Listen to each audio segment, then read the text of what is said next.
Good evening and welcome to another episode of Relevante. This episode will be conducted in English because my guest is, well, he's not from England, but he is from New England. So warm greetings to you, sir. Thank you for having me. And you call yourself Seaxwulf. Could you start by talking a bit about that name? What does that mean? Absolutely. Well, I took the cognomen years ago, probably in 2010, I think. And I took it because, well, quite frankly, I took it because I'm a bit of a nerd and I wanted something that reflected my heritage, which is English. And I found that was not a name that many people were using. And I thought, well, if I'm ever going to need to distinguish myself, then I might as well take something that not too many people are using. The name comes from the old word for Saxon, which is sax, and many English names stapled a wolf on the end of it because it sounded very dignified to the English ear. So that's the brief of the history of the name. Okay, so do you know? The English ethnicity is made up of a few different tribes who have sort of melded together in a way. Of course, the Anglos and the Saxons and the Frisians and the Utes, and then later the Normans and the Vikings. Do you know which tribe you are originally from? Yes, actually, I do. My family comes from Suffolk in East Anglia, which was where the Vikings would have been first land. And it is also roundabouts what the Roman called the Saxon shore, which is where the Saxons were conducting either trade or piracy, depending on who you ask. So I have a lot of Saxon blood. I mean, of course, it's difficult over the years to say whom married whom in any given genealogy, but my family records in this country go back to 1565, and my family records go back in England to around the year 1401 in said East Anglia. Wow, okay, that's pretty detailed. I mean, I don't think a lot of Danes know how far back their I'm genealogy. lucky. I'll be honest with you. I'm pretty lucky that my family kept those records. There's no Schadenfreude here for me, but a lot of Americans have troubles tracing their ethnicity backwards farther than their grandpa, and I'm lucky. It's given a lot of weight to the things that I believe in the dissident sphere. Having that grounding has it puts into context what we can stand to lose, I think, if we are not careful, or if we continue to be careless, I suppose. Yeah. I also read that for instance, the Boer people in South Africa, a lot of their records were lost in the Second Boer War against the British. So many of them don't know if their ancestors were Dutch or French or Irish. I mean, that must be tough to not know where you're from. I would imagine. Like a lot of American families, the role of ethnicity was not really stressed when I grew up.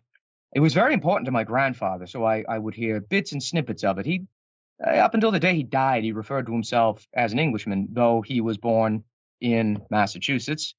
And it's interesting, and not too many people know this about New England, is that the Englishness of it did persist in some spots, down to a T in certain accents, depending on where you go, until probably 70 years ago. I think World War II ruined a lot of things, but that started to break down a lot of local identities in New England. It stopped being fashionable to be an Anglo-Saxon, and it became fashionable to be a more generic white, or more importantly to some, an American. And of course, they let anybody be an American. So it's if you have records, anybody who might be listening, if you have records, you want to hold on to them. Those are important. Yeah, definitely. Could you tell us a bit about what is New England and the history of New England? All right. This is arguably one of my favorite things to talk about. New England, as the name would suggest, was a colony of Old England, or Great Britain, as it's now called. The religious tensions following King Henry VIII in Old England led to Protestantism, and from Protestantism there came about a number of splinter groups, one of which was the Puritans. And the Puritans, they objected to a lot of the state entanglement with the Anglican Church, which was the primary religion of England at the time, after Henry VIII broke off from the main papal church in Rome. The Puritans were not so fond of the sacraments. They weren't so fond of the exterior symbolism, and they wanted to live a pure Christianity, ergo Puritanism. They were a minority. A lot of them were concentrated in East Anglia, where my aforementioned ancestors are from. And eventually, I think it was King James that gave them a pardon and a blessing and exported them to the colony in the New World, which was more or less, it had been known for a while by now, but it served a dual purpose. It allowed King James to rid himself of political dissidents without making enemies of them and risking the potential of another civil war, which was not new to England at all. So around, I think it was 1620, the Puritans embarked for New England, landing first in Massachusetts to start the colony. English settlers had been there before, most people that you'll talk to will be very keen to say that New England begins with Massachusetts. Point of privilege, that's not true. The first settlements, I can't say first, but before Massachusetts, there were brief settlements in Maine, where I live, and Phippsburg, I believe, is now the town where the scouts, as it were, first landed. And incidentally, as a complete aside, there was found there a runestone, which may or may not be a forgery, but it is it's an interesting coincidence. Excuse me. Okay, so the Puritans came to New England, and they settled predominantly in Massachusetts. And they spread out a little bit, but you have to understand there weren't really so much borders as we know them on the current map. So at that time, it was the Bay Colony. And the Bay Colonials set up their Puritan colony. A second wave of English came. They went south and became Virginia, and they were Anglicans. So there were some political tensions between the Puritans, who wanted to keep it pure, and the Virginians, who were nicknamed Cavaliers, which is a name they carried over from England. Cavaliers being a bit of a warrior class. I believe they were horsemen. So here we are in New England. We've got the Puritans. Popular iconography. You have the stovepipe hats, the dour clothing. It was called sad colors with 2 D's. And it was like that, more or less, until the American Revolution happened. The English here, we kept a pretty tight rein on things. When we came here, we flew the red ensign as a national flag, which is a variant of the British Union Jack, which was a Union Jack in the upper quadrant of the flag, and the rest of it was red, which was the flag that the British flew on vessels. In time, the colonists took this flag and sewed 6 stripes that were white to create the 13 stripes of what eventually becomes the American flag. As time goes on, the Puritans begin to detest the overreach of British imperialism. mostly because the Church of England required that all constituents pay a church tithe, which was a form of tax that was paid to the crown. Now, the East Anglian Puritans never cared for the crown. They were loyal up until a point, but they did not feel that the crown had any right to represent God, that the relationship was between man and God, that there was no intercessor in the way that the Anglicans have, not so much a pope, obviously, but they have the Archbishop of Canterbury. They have all the other structures of the mainline Catholic Church were kept. So tensions arose, and eventually it came to loggerheads. And there's a lot of disagreement as to who started what. Now, obviously, most Americans are going to tell you that the British got their comeuppance, and the Americans, who were not really Americans yet, that identity did not exist. Everyone was still English. They won the day. I don't think that's true, personally. I don't think anybody ever wins with a fratricide, but there you have it. So, as the story goes, round about 1776, the American colonies go to war with Britain, which is now Britain, by the way. When the English came to America, England was still England, but they didn't become Great Britain until, I believe, something like 1701, although I could be wrong. But that was to complete the unification of the unification of Scotland into the United Kingdom was fairly recent, and later on, the unification of Ireland came about, which is marginally important because after the unification with Ireland, the second wave of immigration to New England begins, and that is when we have the Irish population come in. You'll have to forgive me if I'm stumbling over what I'm saying, because the totality of New England history is rather broad, and I'm trying to give a concise version of it. So there we have it. In 1776, the war is fought, and the war ends. Congress enacts the flag law to divorce the English colonists from Old England. The St. George's Cross, which previously adorned the flag of New England, is replaced with a panel of 13 stars, and that becomes the American flag. And in that one fell swoop, we are no longer English, according to the federal government, which was appointed to represent us. And after this happened, there was a new surge of immigration. The Scotch-Irish began to come, and of course, they were admitted.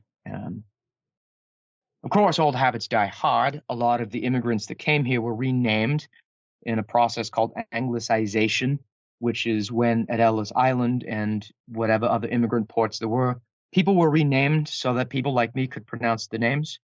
There are some Irish names which, quite frankly, I can't pronounce. It's nothing against the Irish per se. It's just I can't do it. So they were renamed, given English-sounding names. And for a very long time, this process, naturalization, occurred, and the idea of the melting pot came about, wherein you could naturalize a citizen that over the course of a decade or so that they might abandon the ways of the old country and embrace traditional American culture, which at this time was still English. And by all accounts, it worked fairly well.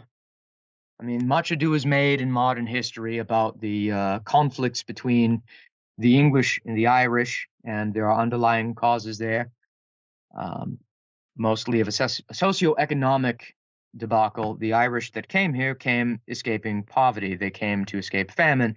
They came because somebody told them that there was this American dream.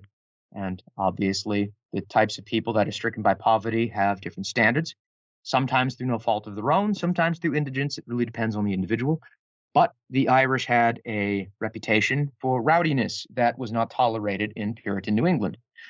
The Irish themselves were not initially forbade from anything. They were given their own plots and all of this then, but it's difficult to get by if you don't interact. And that's when the tensions arose. But I think it can be safely said that inside of 100 years, if the process of assimilation did occur, and the original strife between the English and the Irish simmered down. I think later on, we would start getting Poles and Italians and other ethnicities that don't necessarily fall under the Northwest European category, which is what we started out with. In a sense, you could say we were like Australia, which began as a penal colony, except I like to think that it wasn't because we were criminals, per se, but religious dissidents. So you fast forward, you get to the Civil War. There was a lot of resistance to it. And unfortunately, there's a large part of American history which can be defined by wars, but there you have it. The Civil War happens. Some call it the War of Northern Aggression, Lincoln's War, etc., Civil War. The long and short of it is that people were convinced to go. Here in Maine, it was not popular, by and large. Some people supported it, and that was because it was the popular thing to do, but there was tremendous grassroots resistance to the Civil War, because most of the English settlers still had cousins whom they wrote to in places like Virginia and, down further south. But the conclusion of the Civil War struck a huge blow against there being individuated ethnicities in the American colonies, which by now, they had begun referring to America as a nation. So while New England had a strong regional identity, one of the loggerheads that they tried to roll out after the Civil War was to try to convince people that this was not important, that you don't need these ethnicities. These are lingering things from the old country. They're very unsophisticated. The intelligentsia was very keen to promote those idealisms. Local populations did not care for them, and there was a tremendous resistance. Not too terribly long after the Civil War, there was a push in New England, ironically, to secede from the Union, much in the way that the South had tried to secede from the Union, which started the whole bloody thing in the first place. It didn't work. We're all still stuck here in the Union. But there was intense patriotism in New England. There were renditions of the Grapes of Wrath song. I forget the name of it, but it was rewritten to reflect a New England patrimony. We we had at one point a Congress separate from the American Congress, mind you. A group of gentlemen tried to create a society for the preservation of racial purity in New England, because it was recognized that the old stock Englishman that came to New England was being bred out by the presence of other immigrant groups, such as the Irish, the Poles, and the Italians and others. Now, that I think was in the 1800s. Of course, 1800s come and go. Industrialization happens. New England had a very high concentration due to Puritan values of intellectual elites. We still have some of the best colleges in the country, although that doesn't really do us any good given the nature of how colleges promote controlled opposition now, but at least we can say they do it very well, I suppose. So industrialization happens. New England becomes a production powerhouse in America. We have an enviable intellectual elite. A vast swath of United States presidents come from a combination of New England, but also, if I remember correctly, from the Appalachians, which is a whole nother animal. 1900s come. World War I looms. And again, New England, the Puritan spirit develops into what becomes a form of liberalism, which I think we'll talk about later. but that liberalism is guided by a belief in fraternity, which admittedly was influenced a bit by the French Revolution, but it had also come from the Puritan streak that all are equal before God. Of course, in the beginning, all were equally English settlers. But we tried very hard to apply that to everyone else that came here. And it had an effect. New England had, up until, I think, very recently, and by very recently, I mean the 1980s, the lowest crime rates in the country. So there you have it. World War I, World War II happened, and by this point, regional identity is being bled into the national identity.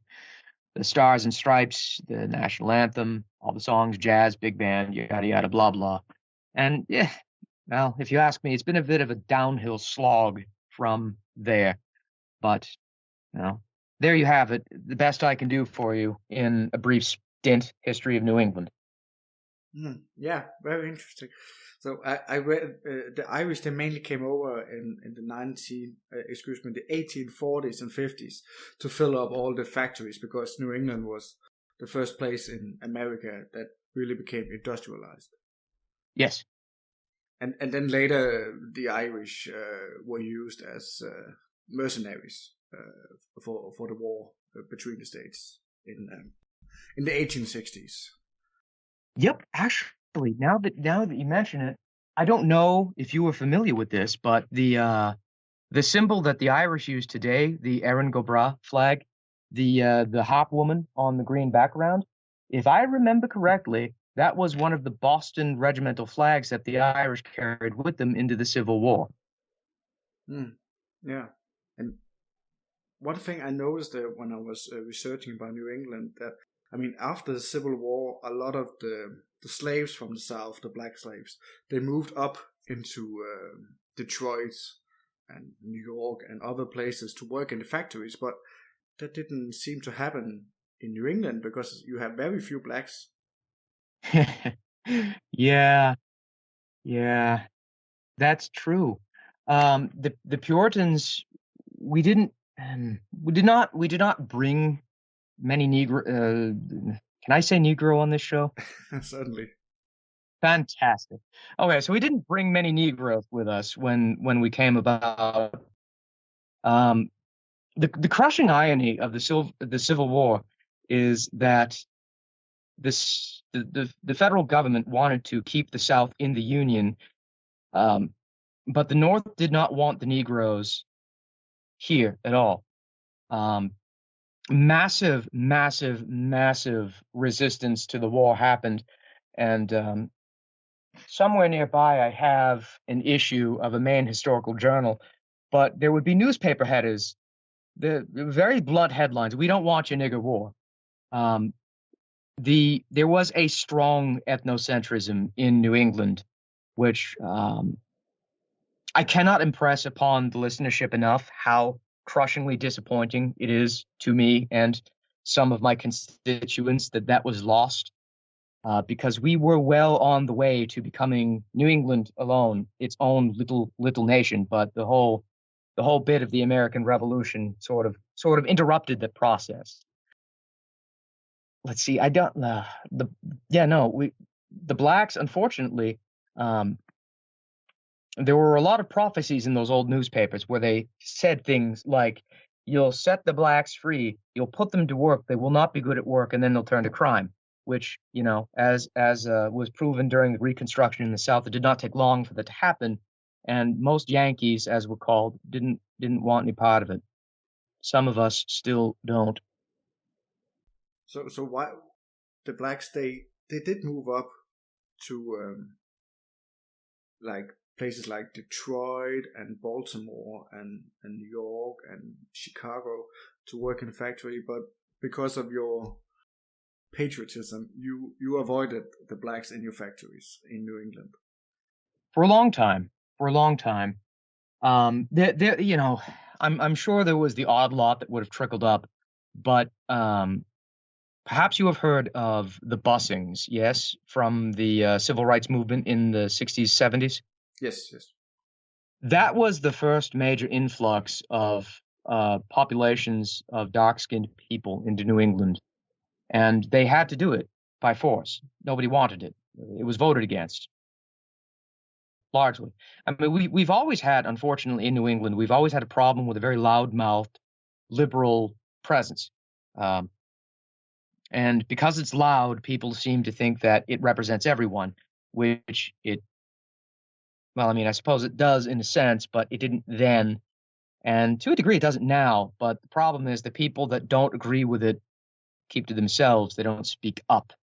But they did then. There was tremendous resistance in some parts to the busings, especially when the Negroes started to do what it is they do when they gather in numbers and do crime.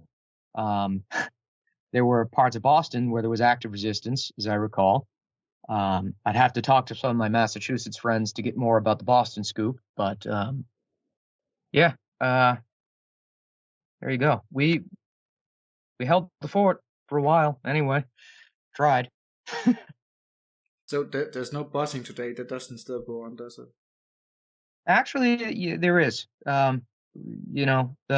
There's a popular brand of T-shirt that people wear that says the beatings will continue until morale improves, and it's kind of how it goes. There is still busing. If there was recently an article in a newspaper, one of my friends had passed it my way, and this refers to New Hampshire, which is the state to the south of Maine, and some national examiner or other had determined that because New Hampshire boasts a 94.86% white population, that it was quote unquote too white and it needed to be diversified. So what happens is the government agencies contact government agencies from other states to figure out where there's a surplus population of Negroes that can be transported. I know this because I used to be a security guard at a place in Maine called GA, which stands for General Assistance. And that is additional funding which is provided at a local level, which is separate from state GIBs, that people can get. And I learned that how it works is how I mentioned. They call the different states, they bus them in.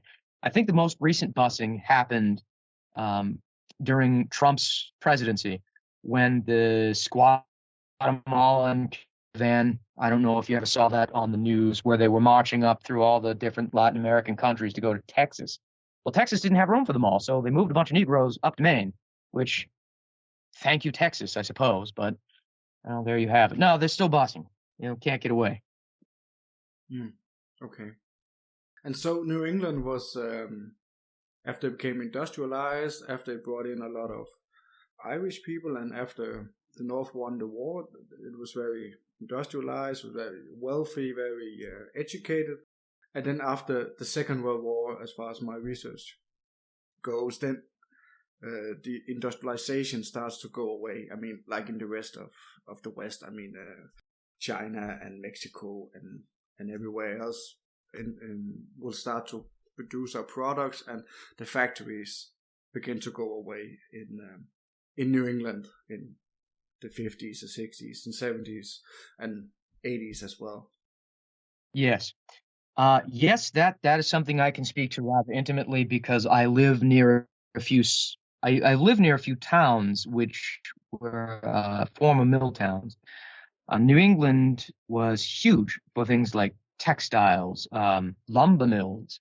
I think Maine has one of the highest per capita forested areas in the entire American landmass. Our lumber was valuable. It's where our economy came from, that and the textiles.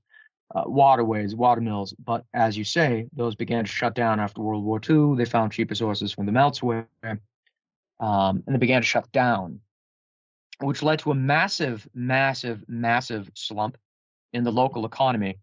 And we have a ghost of an economy now, which is powered largely by tourism. And in the mill towns, of course, when civil rights happened in the 60s and the 70s, and actually really more recently, quite frankly, the mill towns, they couldn't get people to live there because, well, quite frankly, they weren't very pleasant places in the way you might understand it. There weren't as many common amenities in the mill towns. They were very Spartan, very sparse, a lot of brick. They were typically set away from urban centers, so you would have to go traveling to get your stuff. And now that they're all run down, because I'm sure in Denmark there must be impressive mill buildings, but our mill buildings are very large. They're very ominous, brick buildings with massive floors. They require a lot of overhead maintenance to keep going, and they started to fall apart. And without any reason to keep them going, a lot of them became derelict. You'd drive by and you'd see all these brick buildings. The windows would be smashed in, boarded up, haven't been used in years. The only thing that's keeping them going is the fact that they're made out of brick and it takes a while to break down.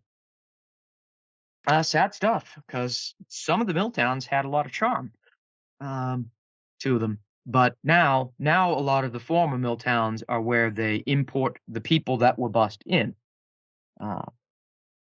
A lot of that process is as the economy flusters, as people have less money to spend on things, they find it difficult to make their rents. They're forced to leave, and the government moves people in for whom the rent is paid by the government, which popular saying is the government always pays on time. So a lot of landlords were very keen to get them some government-assisted people. And of course, we know the sorts of people that the government likes to assist. And that is when the demographic process really began to kick up. And that, I think, I remember, started to happen not too terribly long after 9/11, around 2000. But the explosion of immigration in my parts, I think, really started around 2013 or so. From what I've noticed, from what I've heard, from what people have told me, from the other New England states, and so forth. Are these people who are being bussed into their own mill towns, and the people you talked about who have come since 2013, are they Hispanics? You know, we don't really get a lot of Hispanics. We get a lot of Somalians. Let's see. I have trouble telling some of them apart, but I think we have some Sudanese. But the Somalis are one of the massive populations that we get. They are problematic, as the liberals like to say. They do a lot of crime. They have great difficulty assimilating. Now, they will be very quick to tell you how well they've assimilated, but in my experience, nobody that tells you how well they're doing is actually doing very well at all. Not many Mexicans, though. I think in my life, I've seen in my dealings maybe 5 to 10 Mexicans, but the Somalis, they are where the demographic reform is attempting to bring us to.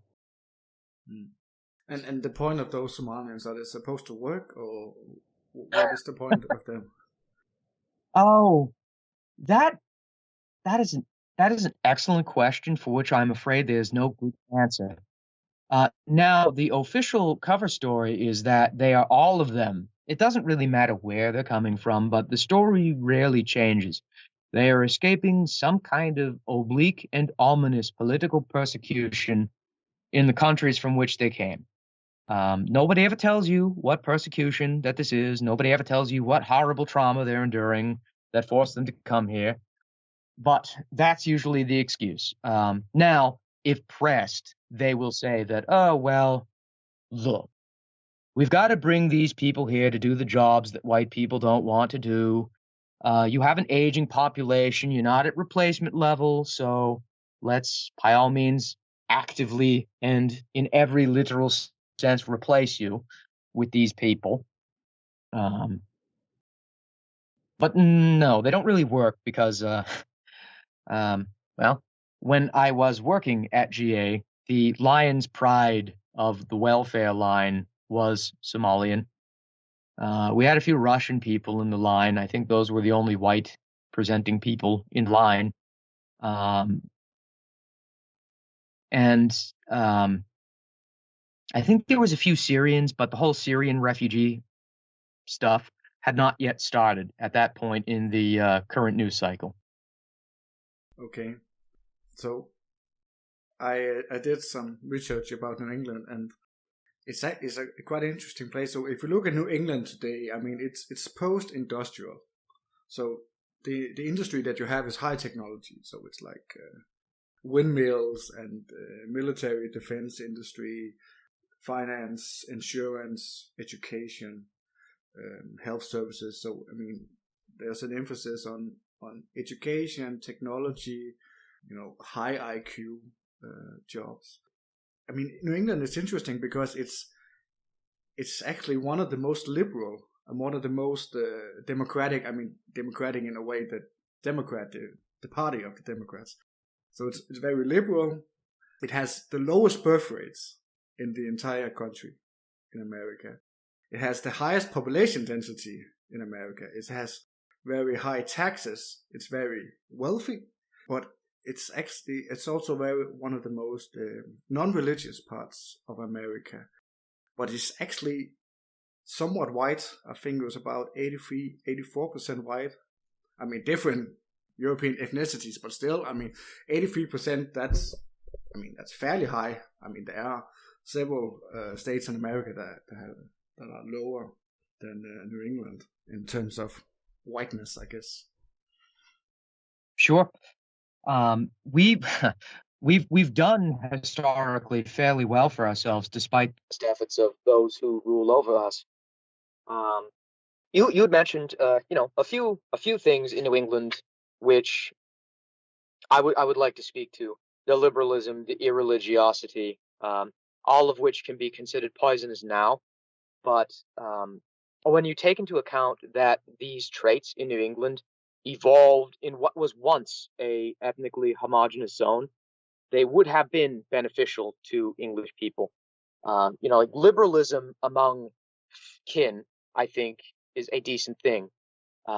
As I understand it, and I have no right to preach about it, but I do understand that there's a form of Nordic socialism in the Scandinavian countries, which has served you very well up until it didn't, which I'm not going to say exactly when, because I don't know, but I do hear from people that I hear from that things are not going as well.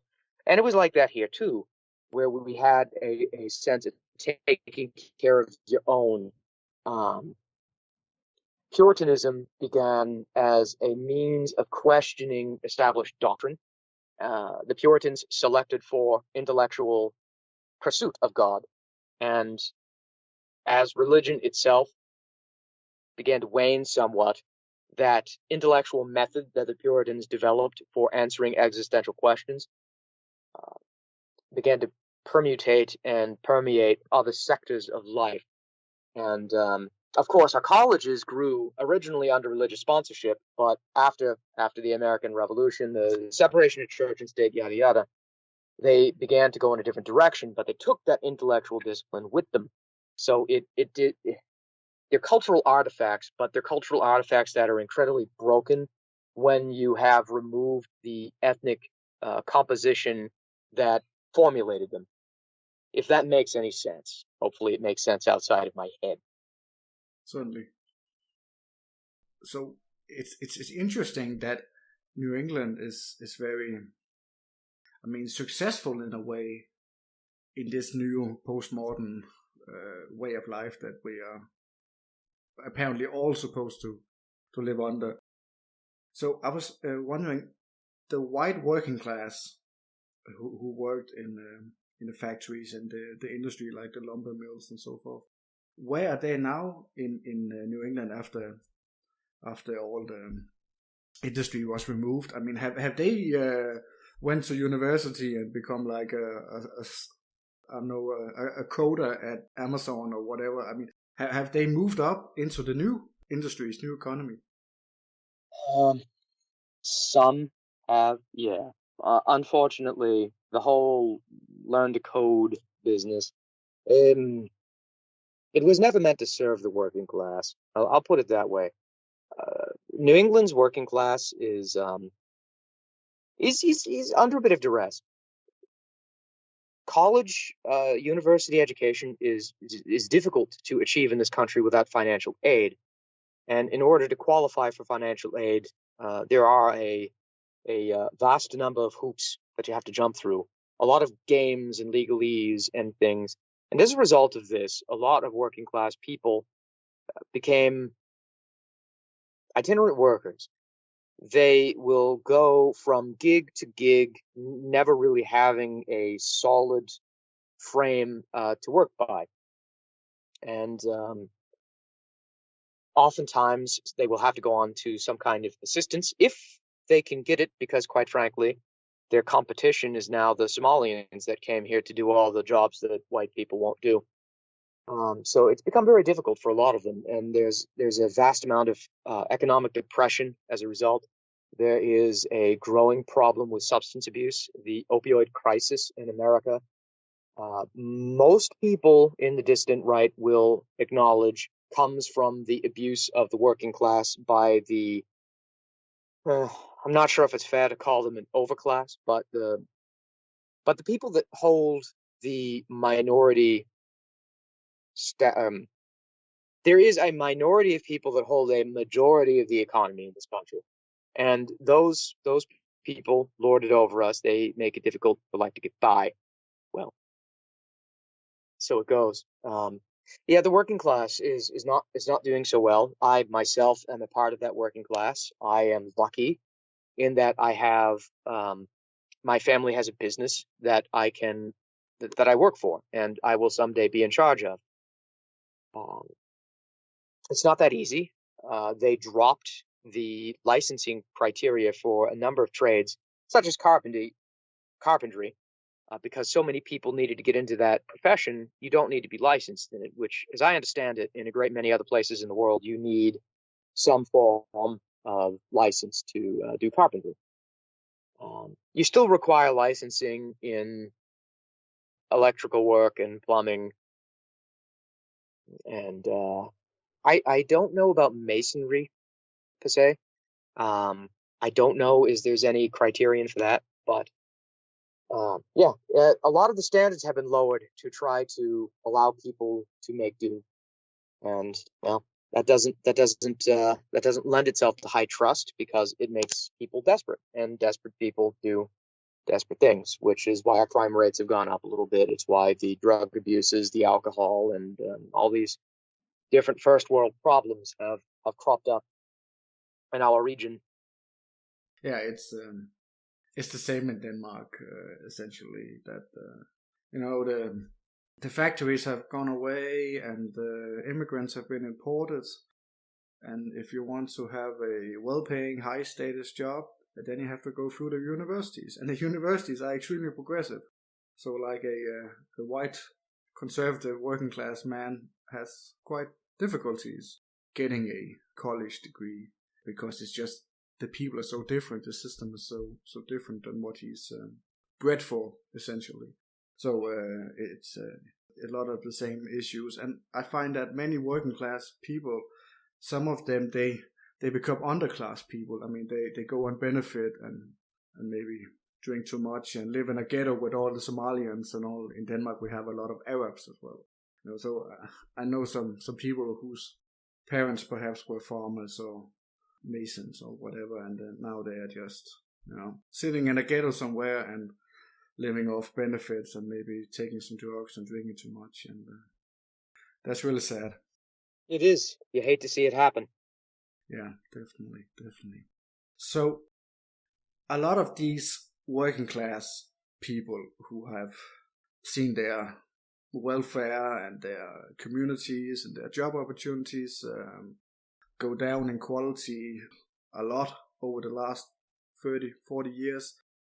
How is the dissident movement or the white nationalist movement in New England? Are these people getting organized and starting to rebel in some way or changing society? Yeah, not as much as I would like. There's a stirring, and liberalism here has a gauntlet, and there is a bit of a. You could say that New England has a bit of a Hegelian dialectic. So liberalism is championed as the virtue of the people, but in many ways it is rejected by the populace, especially the working class populations. Um, One of the problems that I perceive, that a lot of my constituents in the New England Mannerbund perceive, is that there is a reactionary racism which happens. You know, like the sorts of people that they like to make fun of on TV. Unfortunately, we have a lot of them. They've got the neck tattoos. They don't have many teeth. They love dropping hot ahs, you know, nigger this, nigger that, etc. But they think that they're accomplishing something by pounding the chest and being angry. And it's never occurred to them that there are other people like them that think the way that they do. Um, so, has there been organization? Yes. There has been various kinds of organization. Some of it horrible, and some of it, you know, passable. But there hasn't been recent attempts to organize on a meaningful scale. Some New Englanders went to Charlottesville when they tried to tear down the statue of General Lee. We've had attempts at organizing nationalism in New England before. I'm going to assume that you are familiar with the Right Stuff Biz, the podcast with Mike Enoch there and all of them. Yeah. Yeah. Okay. So, I mean, New England had one of the pool parties, and that's what I think they call them. The pool parties is where all the TRS folks try to get together. I was never really part of the TRS crowd. I think I'm not going to knock them at all. I mean, I don't want to throw punches, but there's an observable problem that occurs in some of the alt-right crowds with substance abuse, with not getting over the hump, as it were. They dwell in problems, and bad behaviors were, in a sense, promulgated. And I mean, quite frankly, I can't point the crooked finger. That's been a problem in most forms of nationalism, unfortunately, have been destroyed by substance abuse, by people letting the demons get a hold of them. And that's actually part of why the Mannerbund was formed, as a way of trying to form a bulwark that would be anti-fragile and prevent the sorts of abuses and excesses that have crippled previous attempts at nationalization from happening. Yeah. Well, I mean, it makes sense that a sort of rebellion or parallel society, in the beginning, the people who are struggling in a society, as a society start to change, and power goes from one or more groups over to other groups. I mean, in the beginning, they would be not very productive or intelligent people, but as time goes on, I mean, then more productive people will start to feel the impact of these changes. So I think it's fairly common. Sure. Well, yes, absolutely. The trick, I think, in America anyway, it may be different in Europe when you have populations that are still in touch with their founding stock, but here there's a bit of an atomization, and history repeats itself very quickly in America, I think, because we have the option of being grounded, but most Americans choose not to seize their roots. I have roots. Everyone I know has roots, but we've been taught that they don't matter, and you internalize that, and as a result, it's easy to forget. I can't tell you how many nationalist parties have been started in America and all been destroyed by the same general vices. Not necessarily in New England, though it's worth mentioning that George Lincoln Rockwell went to school at Hebron Academy in Maine. But there you have it. Yeah, it's tricky. It's tricky. I think one of the big tricks is getting people to remember all the lessons that they've learned and pass them on. Yeah.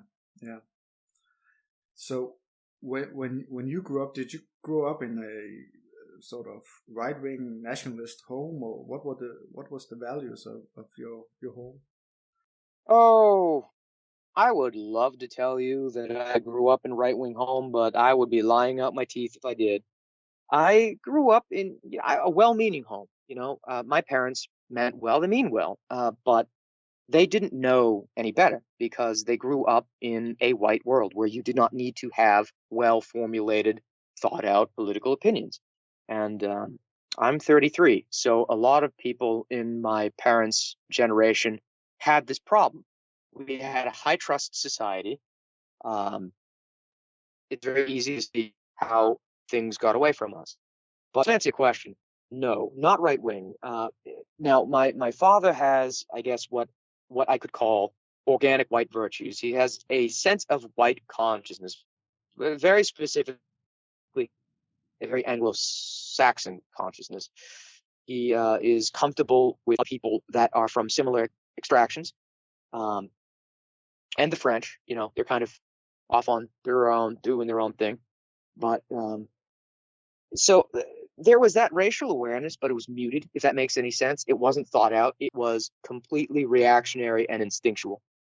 You know, my mother is a woman, so, you know, I guess by default, that's fairly liberal. Yeah, so there you have it in a nutshell. Mm.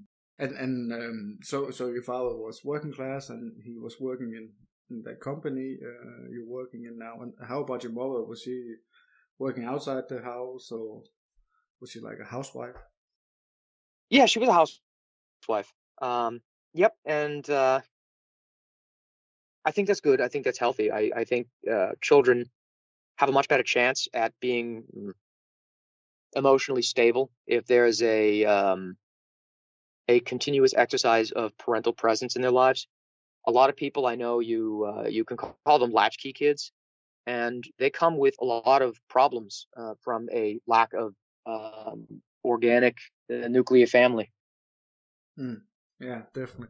It's interesting that you said that your house was like, you know, not explicitly right wing or anything, but perhaps your father had some implicit conservative values, then you talk about your mom was a housewife. I mean, being a housewife, having your wife stay at home. I mean, today that's like extreme right wing thought. I think that's quite interesting. Yeah, it's funny how it goes, isn't it? You know, you get labeled being an extremist because you're doing what nature compels you to do. Yeah, yeah. I mean, it's also interesting. I mean, I'm 35, so I was born in 1985. So I grew up in the 90s. I mean, and a lot of the values I have are just basically mainstream 90s values, but because society has changed so much in the last 20, 25 years or something like that, I'm labeled as an extremist. So I thought that's quite interesting. Also, if you look at a lot of, you know, the white nationalist leaders like J.O. Taylor and Kevin McDonald and Greg Johnson, I mean, essentially they are liberals, but they have just not moved since the 60s. I mean, but society has moved, you know, so I think that's quite interesting. Yeah, you know, it's funny that you mention Mr. Taylor and all of the rest, and they're being liberal. Is like I said before, I don't think there's a problem with liberalism if it is applied in a racial environment. I have a lot of liberal values left. You know, I fair wages. You know, I don't think that we should be um, exercising the gross consumerism that we have. There's something to be said of you know, trying to work things out for your health on your own before you go crawling to a doctor for a bunch of pills and all sorts of things. I mean, I think a lot of the right wing is what used to be crunchy granola hippie stuff, except, you know, applied eugenically. Hmm. Yeah, yeah, definitely, definitely. So when you grew up, did you think about pursuing a different career than the working class career that you have now? Oh, absolutely. Uh, many New England boys are schooled by their mothers to, well, this is the joke. Are you going to become a doctor? You know, no one ever tried to pressure me to become a doctor because no one, well, there are some issues with modern medicine in this country. Trust in doctors isn't what it used to be. But you know, go and be a university professor. That was what my mother always pressured me to do. And like a chump, I went to college, and I did the follow your dreams bit, and I went and I got a theology degree, which enables me to tell really, really, really expensive theology jokes while I'm hammering nails at work. I don't regret it, mind you. I met my wife at college, but yeah, I was going to be a teacher. I wanted to teach in private schools because you can have you can have opinions in private. Well, you could. They've changed the private schooling system somewhat, but it used to be that you could get away with having very right-wing or organically conservative views in a private school that are now persona non grata in the public school system. Okay, and why didn't you become a teacher? Well, continuing in college would have been beyond my pay grade for one, and um, the other is I went through. We didn't have the red pill business back when I woke up to all this. We just called it waking up to all this. Not as catchy, but when I started waking up to all this in around 2009, 2010, and 11, I think was the 3 year period where it all kind of settled in. I had been um, pursuing my bachelor's degree in theology, but that's when I started learning about Vatican II, when I started learning about the influence of the you know who over most things. And I got my degree in theology, but I realized that learning the things that I'd learned in the root of corruption, that it would be very difficult for me to pursue my conviction of being honest and true to what I believed in while working in a corrupt system. So I changed my direction and I got a secondary education degree as well. And I went into special education. Uh, I went into special education so I could work with behavioral management. And it's funny that the whole autism thing has become such a meme since then because my secondary education degree has actually served me very well in dissident politics and doing a bit of the old spurg wrangling. But that aside, I did work in the school for a few years.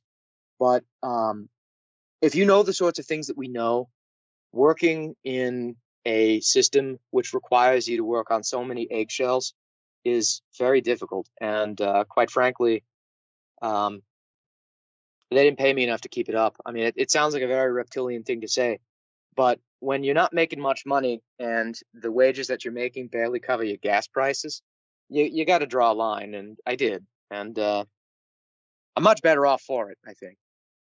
Mm, yeah.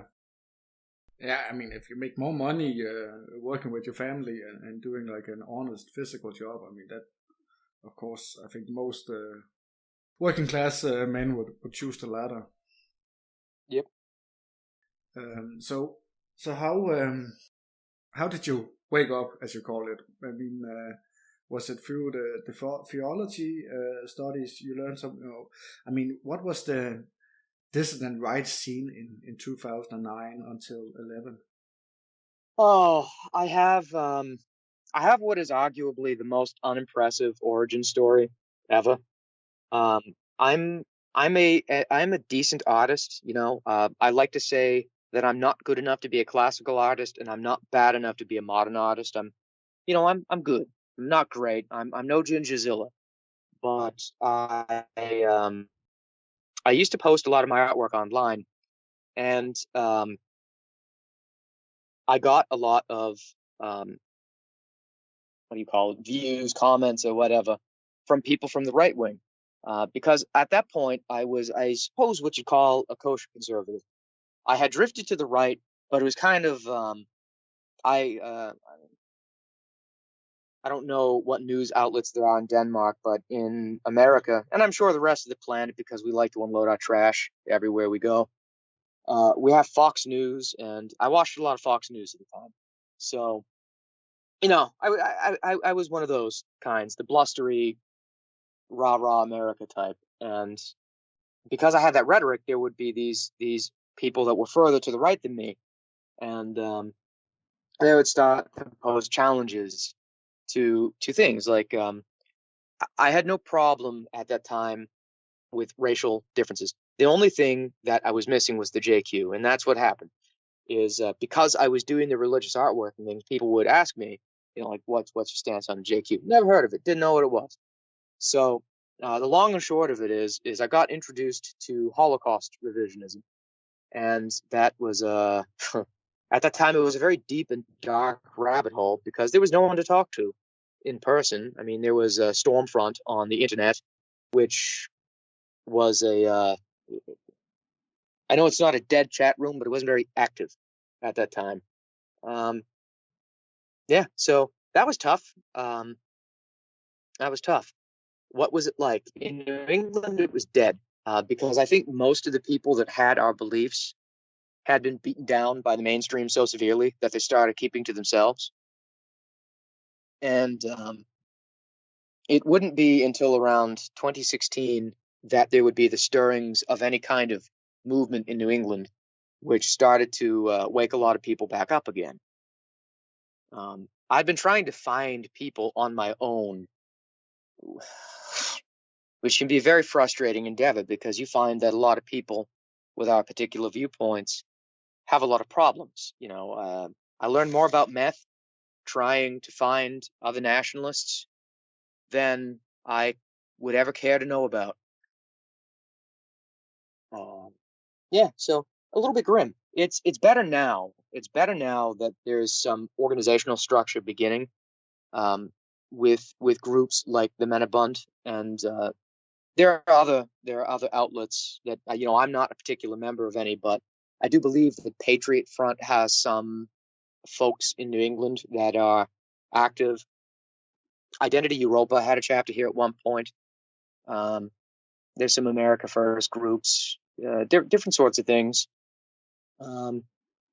Yeah, so I mean that's what I have for that right now.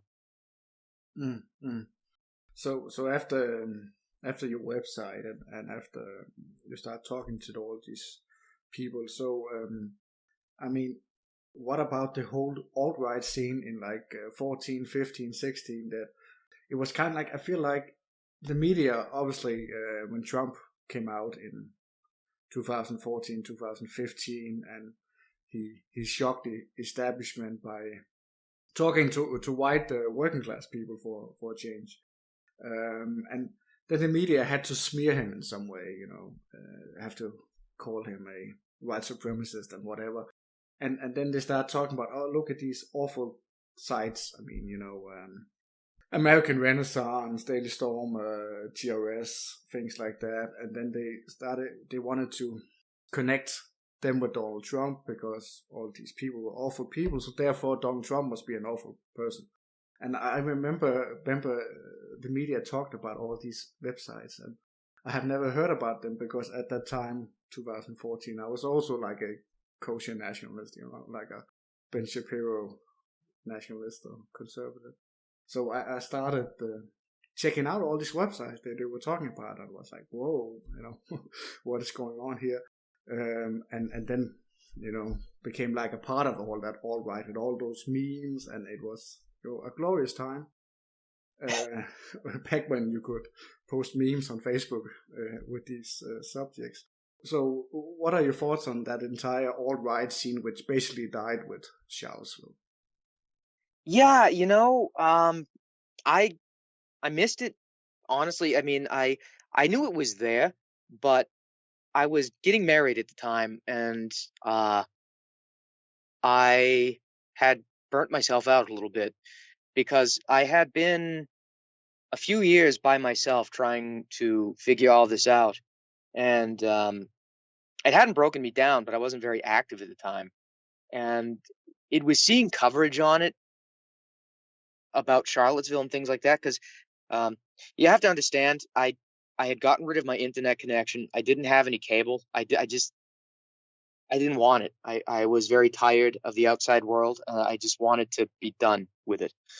So I was very disconnected. So the alt-right happened, right? And I only learned about it when Charlottesville happened, and and And then I thought, wow, it sounds like I missed something big. I had been through that time writing sporadically for something called the Renegade Tribune, and I'm pretty sure they never took anything I wrote down. So if one were desperately inclined to see how embarrassingly naive I may or may not look in retrospect through those years, one could look up those writings. But I was listening to the Renegade broadcast and things like that, and they were broadly antithetical to the alt-right. They viewed them as jokesters. Um, I'm somewhere in the middle. I think that it's vitally important that you have to have a sense of humor because, good Lord, without a sense of humor, there's not a lot of joy in this clown world they've created for us. To borrow my favorite meme of all time, the clown world one. Um, so I was on the outside of the alt-right looking in, but 2017, I think it was, is when the New England Pool Party contacted me, actually.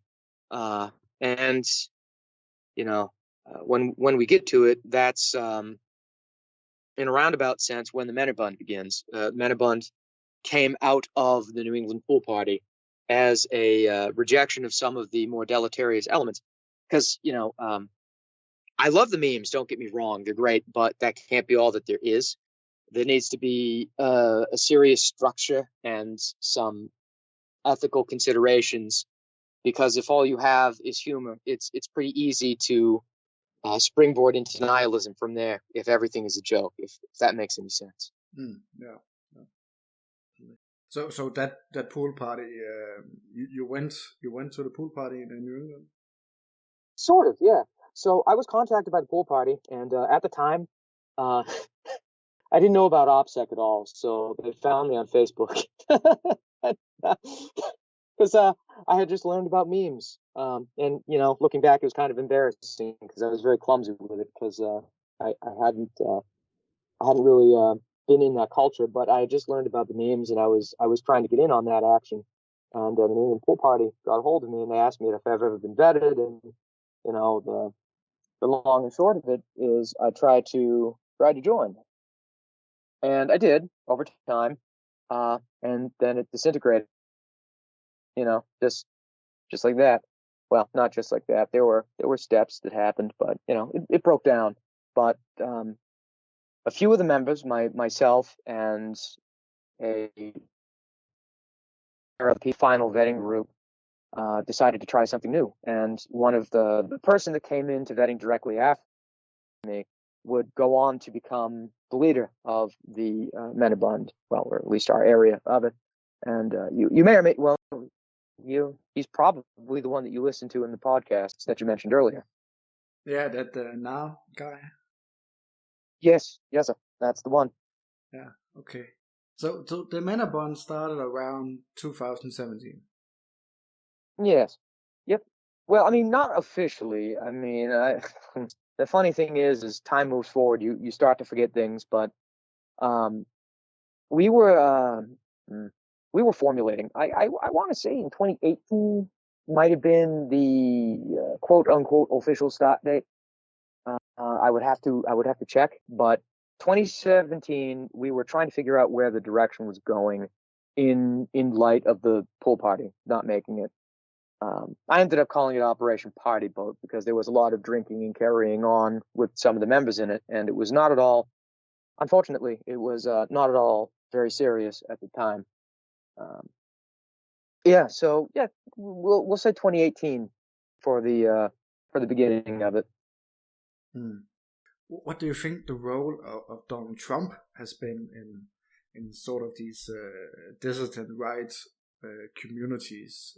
Has he helped bring attention to some of these issues like multiracialism and post-industrial America? What do you think about Trump in terms of dissident rights? Well, that is an excellent question. I was never really on the Trump train. Like I said, I was unplugged when Trump came into office. I had a very cool attitude towards it, but as I understand it, Trump perhaps not intentionally, but his rhetoric allowed for there to be a bit of a cascade. Now, on the podcasts that he appears in, Nam likes to talk about the preference cascade, the idea that a significant event or figurehead can bring attention to beliefs, understandings, preconceptions, that sort of thing, which were already in place. In my area, the preference cascade was that people would see or perceive somebody with power. In this country, for good or for ill, it does not get much more powerful as far as perception goes than the president of the United States.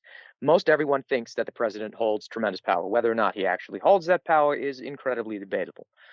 But the office is respect is an interesting word. Acknowledged. The office is acknowledged. So when you have Trump, who said some spicy things, who pushed some envelopes, who talked about the forgotten man, which the alt-right was to people, it became easier to relax into a position of being able to admit certain things. Like a lot of people were excited about the wall. I voted for Trump because I wanted the wall. I did not vote for Trump the second time because there is no wall. There's a fence, not so much a wall. So I think his administration was vital. I think he came about at an important time. A lot of people woke up. Some of those people may or may not have become too comfortable. I think, and this brings us to phenomena, I suppose, such as QAnon, where people give in to the tendency to believe that somebody's going to come and fix it for them. That's the big disconnect. Trump may have awoken a lot of people, but they also trusted the plan. A lot of them did, unfortunately. A minority woke up. And then you have gatekeepers like the Proud Boys and different organizations that will swoop up people that show some gumption, show a little bit of moxie, and it will keep them from going too far to the right. And Trump was important, but we've got to find a way to keep people waking up. And I think Biden is probably going to provide us with some learning examples that we can use, hopefully show people some of the double standards, the crushing necessity to take your own side, to start building grassroots communities.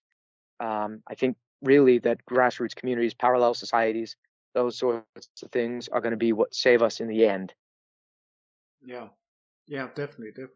Yeah, I think he's an important figure because he kicked in the door, but I mean he wasn't powerful enough to finish the project or anything. But I mean at least he started the process in some way, one can say. Yeah. So 2018, the Mannerbund, a sort of party group. I think Nam, in one of the podcasts I listened to, I think it was the one where he was on the Absolute State of Britain, where he talked about, in the beginning, there was some guys who met at a bar and had some drinks and sang songs about Richard Spencer. And I thought that was... Oh, yes. I was there for that.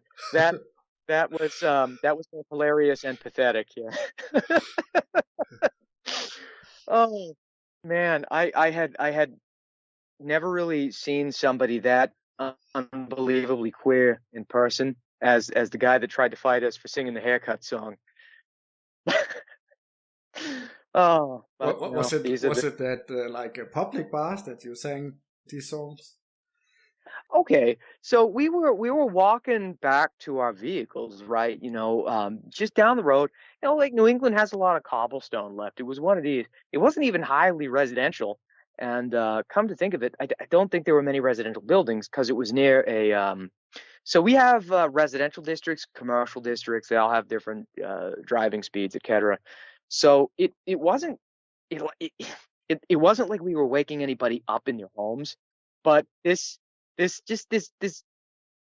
can't be polite. This glitter faggot he's walking he's walking along and he's just screaming at us, shut up, trying not to swear. You shut up, you know, and we're like, guy, what are you doing? What are you doing? You don't want to do this. And I don't know, maybe he knew the song. I have to imagine he must have heard the song, and that's why he was just so butthurt about it. But yeah. So what song was it? Is this something I know perhaps? You might know it. You can certainly look it up. But you know Sven, the guy from Tedious, right? Yeah, definitely, yeah. Yep, he does the Richard Spencer song. You know the it's done to the tune of that David Bowie song. I don't even know the David Bowie Yeah, song, oh but yeah, I like that. Richard Spencer. that's right. Yeah. You cut your hair like me, I cut my hair like you. Yeah, no homo. That's the only lyrics I remember. But yeah, I know that song. I know that song. I mean, yeah, he's made a lot of great songs. he does. My favorite of all time is the Usury Dance. Oh yeah. Have you? Yeah, That's a good I one. know that. I know that. Yeah. So how did you go from meeting up and having fun and singing some songs, and I mean it's a great thing to do, but how did it evolve into the next step?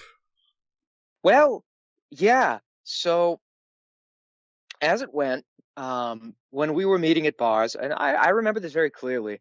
Um, I want to say it was the first time that I ever met Nam in person.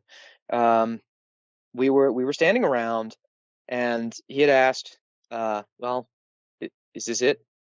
You know, is this it?" Said, why aren't you leading this? And I said, I have no interest in leadership whatsoever, none, zero.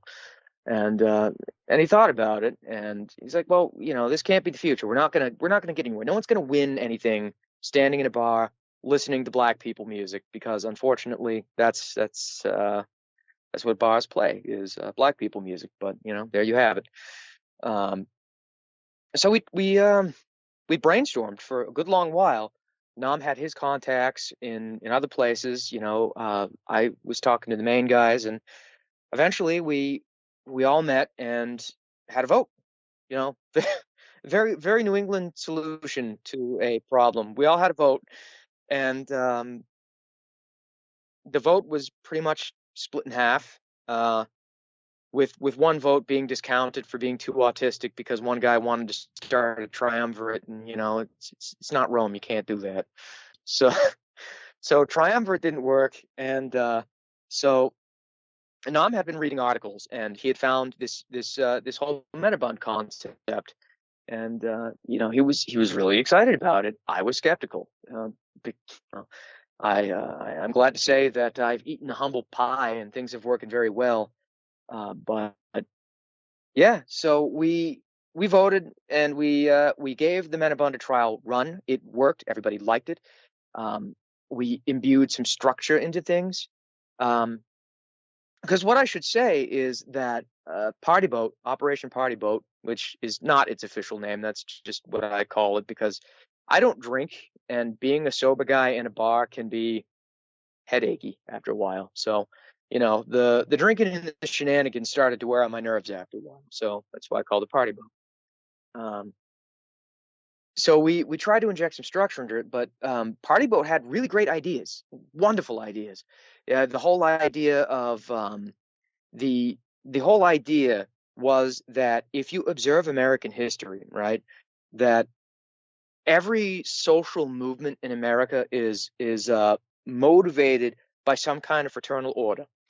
And it's been talked about elsewhere, but the whole idea that societies that possess a cohesive and formulaic understanding of the world that meet and exist apart from but within the main of society are able to affect all of these different kinds of changes. And everybody that I remember really liked that idea. The only problem is you don't get far building any kind of cohesive knowledge in a bar at midnight. You just don't. It's not where it comes from. Or maybe it does, but that's not how it worked in my experience. But we started talking about increasing discipline, doing more cultured things, going on hikes up mountains instead of going hikes into a bathroom. Upping the quality. it was an uphill battle at first. Old habits, they die hard. But it took off really well. People wanted the chance to be better, to self-improve, to work towards a higher goal, towards a unifying purpose and an actual end goal. Okay, and then you started doing these meetups, and you started to have like a hierarchy and some requirements for the members. And how big is it today? How has it grown since around 2018? We that's a great question. I don't want to lay all the cards on the table, but we've got quite a few people, and we've got quite a few people in a lot of places. On any given week, well, not any given weekend, but a couple of times a month, I will, for my region alone, have talked with a couple dozen guys. So, and America is a very big country. Maine's a very big state. New England's a very big region. America is massive, and there are different people in different places. But we get around. Yes. So, in one of the podcasts, Nam talked about sort of like different strategies that this Mannerbund can employ. Obviously, helping each other achieve like personal success. Helping each other financially and trading with each other in terms of labor and goods and whatever internally. That is a strategy. I guess another strategy could be perhaps to employ each other and help each other. I interviewed a Jew a while ago on my podcast, and he said that Jews are very ethnocentric and very have a great deal of loyalty towards other Jews. So even if they don't know them, they help them with employment and so forth. So is that something that the Mannerbund is supposed to do, or perhaps already doing? Yes, absolutely. And it's funny that you should mention this, because tomorrow I will be gathering one of the lads from my region, and we're going to go do a small side gig. I've done some carpentry work for a couple of the brothers, actually. And then the ideal goal is to get to a point where we can render services to each other. And when that gets good enough, we can start rendering services to the outside world. So we can start taking shekels in and stop giving them out. So we can start to balance more of the scales in our favor. I don't have this power, but there's a couple of guys that have the ability to rent buildings out. There's been times where if one brother's in dire need, they can rent from another brother. Of course, that's brothers that are fairly well off. I myself I'm trying to get to a point where once I get my own finances fixed from college, I want to try to invest in rental property. But yeah, we do. That is the ultimate goal, if you will. The teleological goal of the structure is to try to create a functional society inside, or at least a functional culture inside of society, so that we have an infrastructure that is anti-fragile, and that whatever happens in the mainstream of the political world that we have no choice but to live in, we will still have all of the ties that we've been building and a functional culture to work off of, and more so one that can be passed on to our children when we are dead, because a lot of us are family men. I want to say more than 70% of the members of this brotherhood have wives, and probably well over half have children. Yeah, that's great. So what are the requirements to become a member of the Mannerbund? So, requirements is you have to be a man of European descent,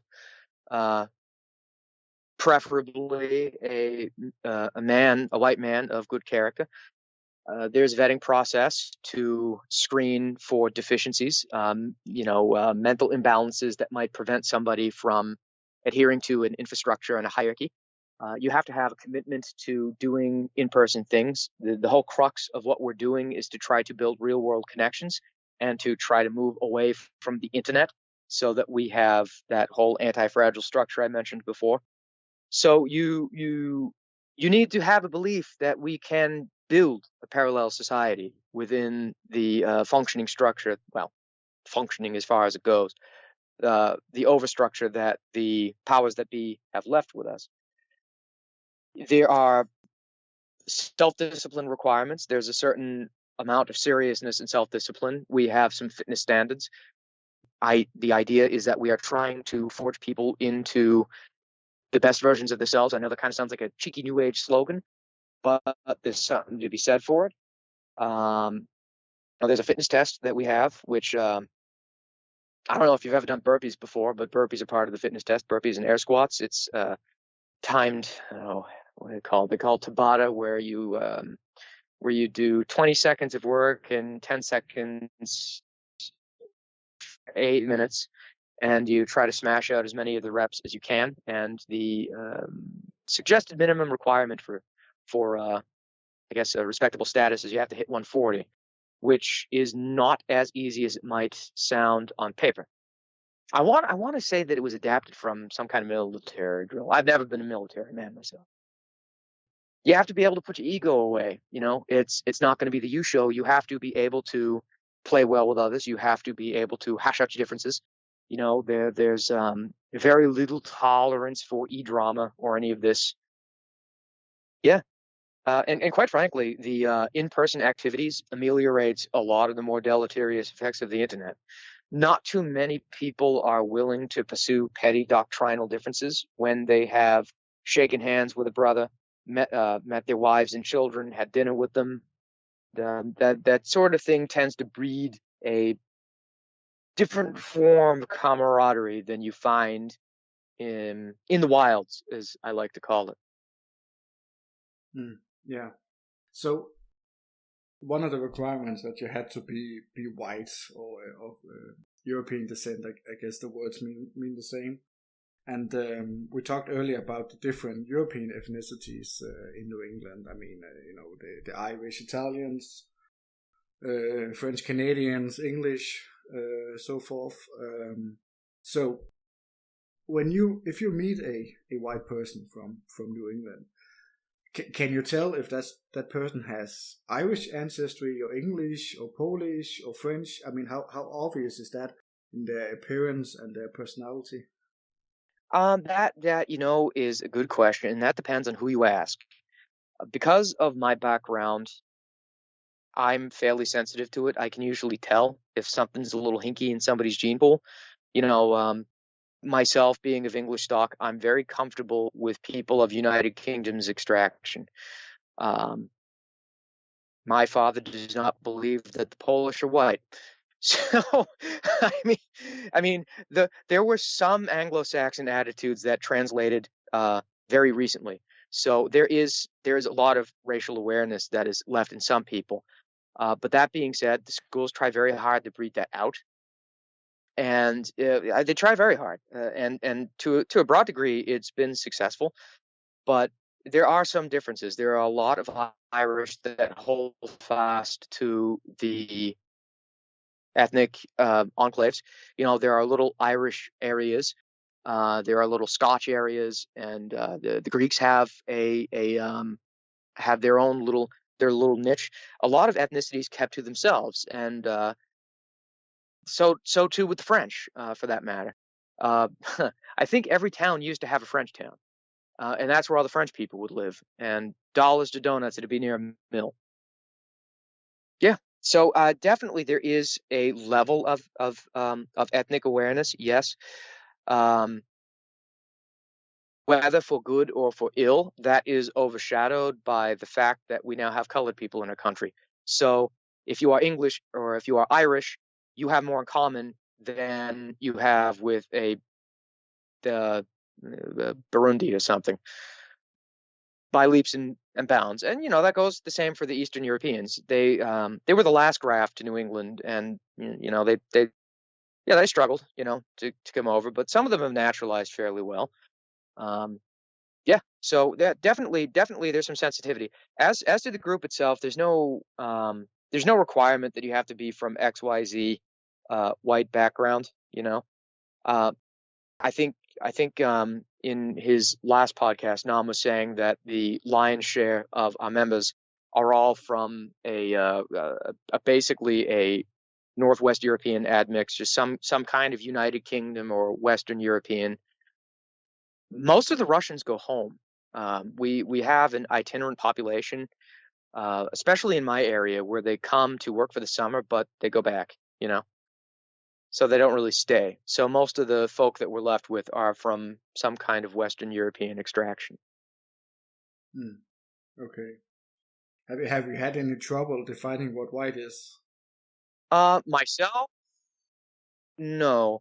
I mean, people really love to fight about it, and you know, I mean, there's always arguments to be made, but this is tough to, I guess, you know, it's one of those questions where it should not be hard, but it's hard because people make it hard.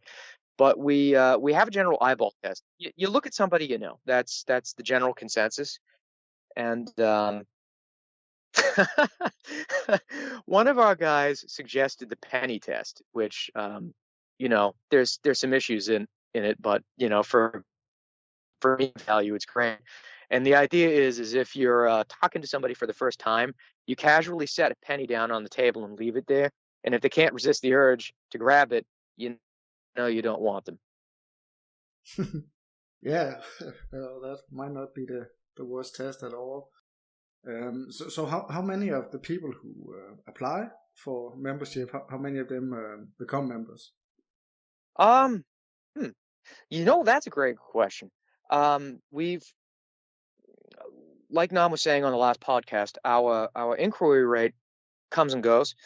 With the website, the Mannerbund.com there, with all the articles in it, that one draws surprising amount of attention. I'm frankly amazed at the amount of attention that it draws. So there's been a lot of vetting requests, and the guys that handle influx, they have to have very hard. And there were points in time, I remember, that they were saying that they had to put people on a waiting list. I think with the way it goes, most of the times, although not always, I mean, you know, there's bloopers to every reel, but if somebody is serious enough to reach out, chances are good that they've thought it through, and chances are good that they have well-formed intentions. That's not always the case, of course. You're going to get bad actors, and it's only a matter of time before that there's a bad apple. And we've had to remove, you know, people for not being able to follow the rules, to play along, as I'm sure goes in any group. But more people make it than not, I guess, is the best way to say it, which I think is a good thing. It's very promising that that you can make a claim, and it's not for low standards. For that matter, there's a very serious panel of questions that people have to answer. I don't deal with vetting, so So usually when sort of like right-wing groups start out, then usually very quickly there's some sort of harassment or censorship or whatever. I mean, the system or the upper class or whatever, they clearly don't want white working class people to start organizing for obvious reasons. So what are the Mannerbund's experience with sort of like harassment from the system? Well, we're lucky in that our strategy is not public facing. We do not, as a general rule, as a universal rule for the group, we don't do public facing activism. That's not what we're about. We don't have in America at this time. There are certain levels to which activism becomes unproductive. So what our focus is trying to build internal momentum that is away from the public eye. And we have had people that have suffered, that have been in other groups previously. Andrew Dotson is one that has been named a number of times on podcasts. We have a memorial hike for him every year. He was one that was doxxed during Charlottesville. And while he was not a member of this group, on account of having killed himself. He was friends with quite a few of the people that helped us get the thing started. So his story had been, he had gone to Charlottesville. People had published pictures of him on the internet, and started harassing his family. And the long and short of it is so very miserable that he killed himself. He committed suicide because he was ripped up that his family was being stalked by the Antifa types, the degenerates, the mongrels, this sort of deal. He didn't know what else to do with himself. And, one of the things that we remind our members is that his death was probably avoidable. If he had had access to a group like a Mannerbund that had methods of support for helping people that are going through emotional trauma, brothers that care legitimately about some emotional well-being. I mean, he had friends, but he didn't have a network, if that makes any sense. So that's where we're going. And we ideally, by the time the power structure in this country gets to the point where it's desperate enough to start seeking out people who, aren't doing activism, and no, I have no idea how far down the pike that is. The goal is to be able to provide material support, to try to get people rehabilitated, to find the work, to develop, networks and that sort of deal. Real world connections as it goes. Okay. So you wrote me, or you found my podcast because there was some other blog who had linked to a couple of episodes I've done about the paganism. Yes. So I have interviewed Steve McNown, who's a fairly big figure in modern paganism or modern asatru, and I've also interviewed the leader of Asatru Folk Assembly, which is, I guess, the biggest folkish, as they call it, Asatru organization in America. So could you talk a little bit about your relationship with paganism? What do you define paganism as? Sure. I suppose paganism is a bit of a big tent. There's a variety of forms, but I tend to define very loosely paganism as being a ethnic religion which has gods for a specific people in a specific time. So you might have the Greek pantheon, you might have the Norse pantheon. Each of these pantheons belong to the people that worship the gods of that country. Well, or that country at that time. People move, but the gods go with them, I suppose. So I mean that's my very, very, very loose definition of what it is. And I don't know, as I like the term pre-Christian, because I believe that breeds conflict where there doesn't need to be any. But a organic religion that develops out of sociological needs of ethnic groups living in historical periods. Yeah, there we have it. There's my super loose definition. And so how did you become interested in paganism? I mean, it seems a bit interesting that you studied theology and then sort of became interested in paganism. Yeah.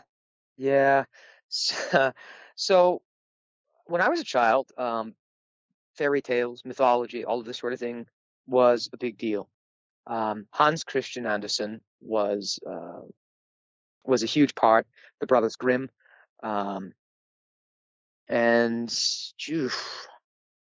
I don't remember how old I was exactly, but I read Lord of the Rings when I was very young. I want to say it was maybe second or third grade, and I loved it. And I got a little older and I realized that this was all based on stuff that was in history, that was based on mythology. I started looking into the mythologies, and my sister, she my sister was always the rebellious sort, and she got into Wicca, which, you know, you get a little older and you realize that's not rebellion at all. But through that vector, I learned about Norse mythology, and I fell in love with it. Read Beowulf in middle school, as was part of the curriculum for English. We did all that then. And it was, I think in high school, we took a trip my family did to Salem, Massachusetts, where they have the infamous Witch Museum, which has a lot of animatronics. But in addition to that, they have a bookstore. And I bought a book by Andrew Thorson, which was this Handbook of Rune Magic, which, you know, in addition to the slightly cheesy title, it obviously talked about the runes. And I found them fascinating.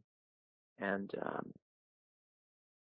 it was around that time that I started to connect dots in my head that, coming from an English background, my ancestors would have had a very similar culture to the one in Norse mythology, which, you know, in turn is comparable to the one from Beowulf. I mean, what is Beowulf? It's an English poem that talks about a Danish folk hero from Geatland. So I got into it and I loved it, but as I started getting a little older, time to graduate high school, figure out where I was going to go, I felt really isolated, and you know, because not you know, the sorts of things that I read, the sorts of things that I think about are not mainstream in the culture that we live in. And yeah, it can be a little lonely. So I wanted to try to integrate. So I looked for churches because I figured, well, you know, they've got the good values.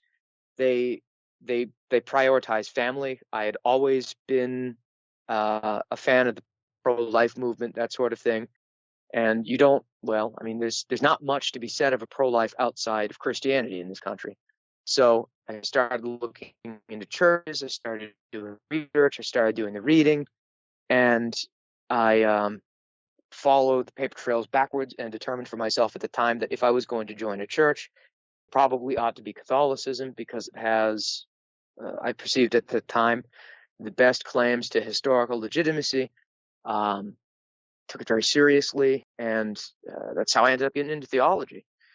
Learning about Vatican II was very damaging, and I'm not going to dump on the church at all, but the conference itself, I think, had some political leanings, which I did not at that time have the maturity to understand. But the long and short of it was, I took a step back from the church, and upon some serious reflection, I came to the conclusion that the things about Catholicism that I loved the most had been present in some form or another in the native paganisms that were practiced throughout Europe prior to the advent of Christianity. So I came to a sort of Gnostic middle ground, in a sense, where I didn't differentiate between Christian virtue or pagan virtue, because at the root I view them to be very similar. So that's more or less how I have come from paganism into the theology, into the Christianity, and eventually back into the paganism. And what does your interest or your worship of paganism, what does that entail? What does a pagan do? Well, you know, that's another good question. I was never quite able to get in contact with the House of True Folk Assembly. I had tried to contact them a number of times, but my email never went through. The folk builder in Massachusetts, I think, wrote me back at one point, but I was using an encrypted email, and as a result, he was not able to read it, I think, because I don't understand how any of that stuff works. Anyway, it didn't pan out. So I was never able to get in touch with it. Maine has a pagan community.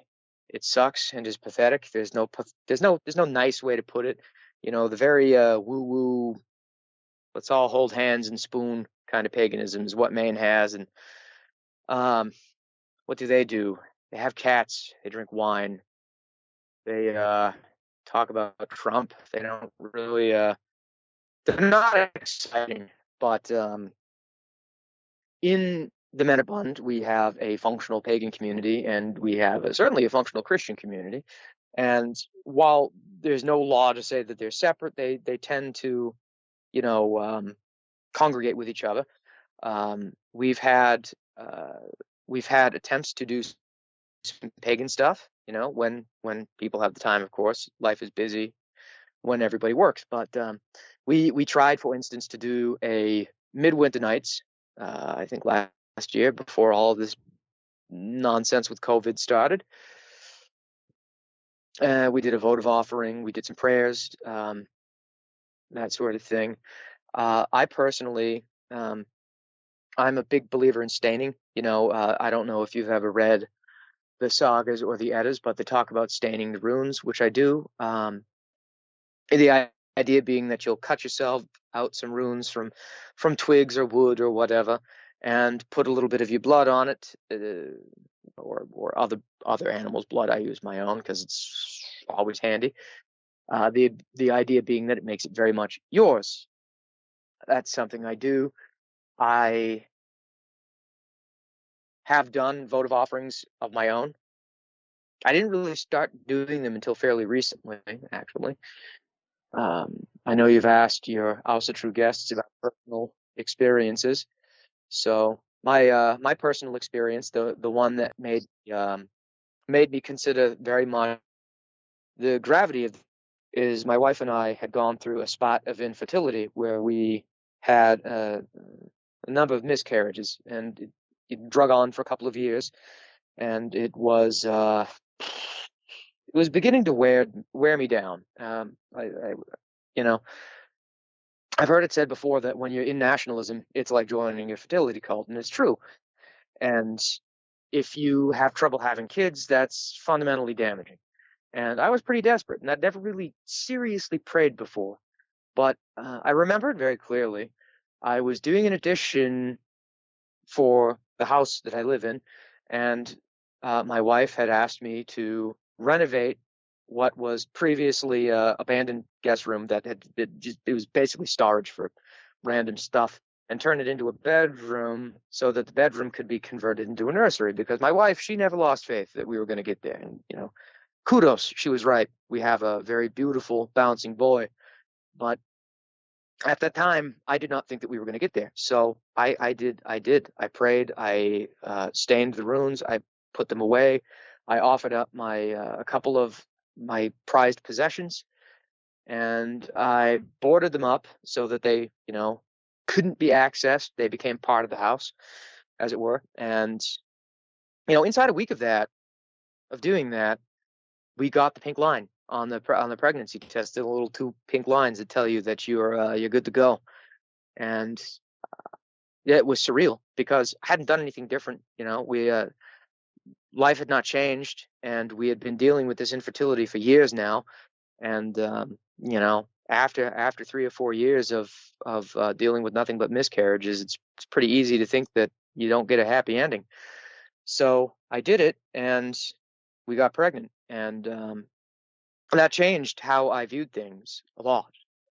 And I don't do a lot of that. I try to reserve interactions with the other for when things are really bad, or when I feel I need to offer something up. I try to treat it with I guess a sense of dignity, not loosely, if that makes any sense. I try not to treat it like flim flam. Yeah. So that vote of offering, is that like a sacrifice of an animal or something like that? Well, I mean, a votive offering is generally an object. Like, for instance, you might have an object that you like very much, but and this is very old way of doing things. The ancient Germans, the ancient Celts, the ancient lots of people, what they would do is deform or break an object so that it couldn't be used by anybody else, and they would consecrate it and offer it up to the gods, a gift. The idea being that if you are willing to give something up, something might come back to you. Typically, blood would inform the bloat, which is the main ritual of most Also True groups, is the bloat. But a votive offering doesn't necessarily have to have an animal, or doesn't necessarily have to have blood. Just the idea of giving something, either get something back or to express gratitude for something that you've gotten before.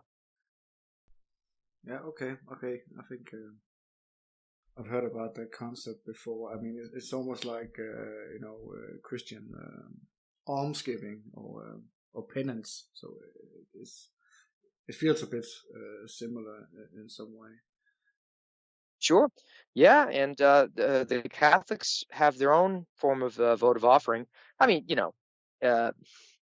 it might be, the sentiment might be expressed a little differently, but to this day, some of the Catholics in the area where I live will still be out burying statues of Saint Joseph to try to do. I believe they do it as a part of a novena. And there is a very specific end to the burying of the St. Joseph statue, and I don't quite remember what it is now. I'm sorry, but they do it, and I've seen them do it. Yeah, I heard about that as well, actually.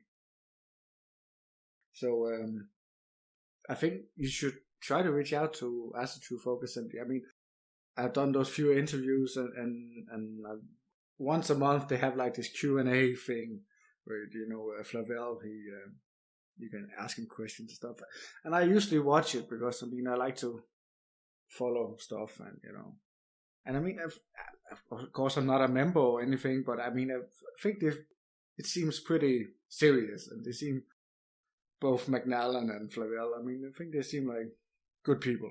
So I think so. I've known about McNallen for as long as I've been involved in nationalism. And he has taken the AFA, I personally think, in leaps and bounds. I mean, I never would have, when I first got started in the politics, but I never would have imagined that anybody from Ausatru as a religion would have touched red ice media with a 10-foot pole. But for a while, I think it was that McNallen had a segment with red ice. Yeah, he did, yeah. Yeah, he'd been on a couple of nationalist broadcasts advocating for white interests. It's wonderful. I mean, it's good. I mean, God knows there's enough Ausatru groups out there that are not helping white people. Yeah. It's actually also, I mean, most nationalists I know are atheists. I mean, because most people of our age in Denmark today grew up a-religious. I mean, religion is not a thing at all. I mean, it's most people, if you stop most Danes on the street and ask them to recite the 10 Commandments, I mean, they couldn't do it. They could maybe recite 5 of them or something like that. So, I mean, Denmark is like New England. It's very non-religious. So I have some nationalist friends who have become pagan or become Asatru, because I mean, if you search for some sort of religion, I mean, mainstream Christianity, both in America and in Denmark, is, I mean, that's progressive. I mean, that's the same thing you would hear Bill Gates say, or George Soros, or whatever. I mean, if you went to like a Danish mainstream Christian church. So some nationalists or some right-wing people have this sort of affinity or are drawn to like a folkish Asatru, and in some ways I think it's natural and positive, but because I mean it is connecting us to our ancestors, and so I mean I think it's natural and mainly positive. Yeah, I think so too. And I do believe that to the same degree that they try to do this to any religion that can be used to benefit white folk, they have to, I mean, they have to send in people and gay it up. Like there's this one group, and I want to say it's TAC, the Ausatru community, that started this whole meme of Odin being a disabled queer veteran, trans something. Jesus, just the stuff that they pull out of the dark recesses, just it never ceases to amaze you. But of course, they've got to do that because there's no logical end to paganism other than ancestry. You know, every single form of paganism stresses ancestry. You have tables of genealogy. You have your oldest ancestors claiming this god or that god as the primogeniture of their family. You know, if any of my ancestors knew how to read before the year 1400, dollars to donuts, one of them probably would have been related to Woden, who was the English Odin. Yeah, it is natural, I guess. Certainly, I think so. When you consider how much has been taken away and how meaningless everything has been made, and certainly how badly the modern Western man has been emasculated, you can't read the sagas or the Eddas or the Anglo-Saxon Chronicle or any of this and hear all of these tales of adventure.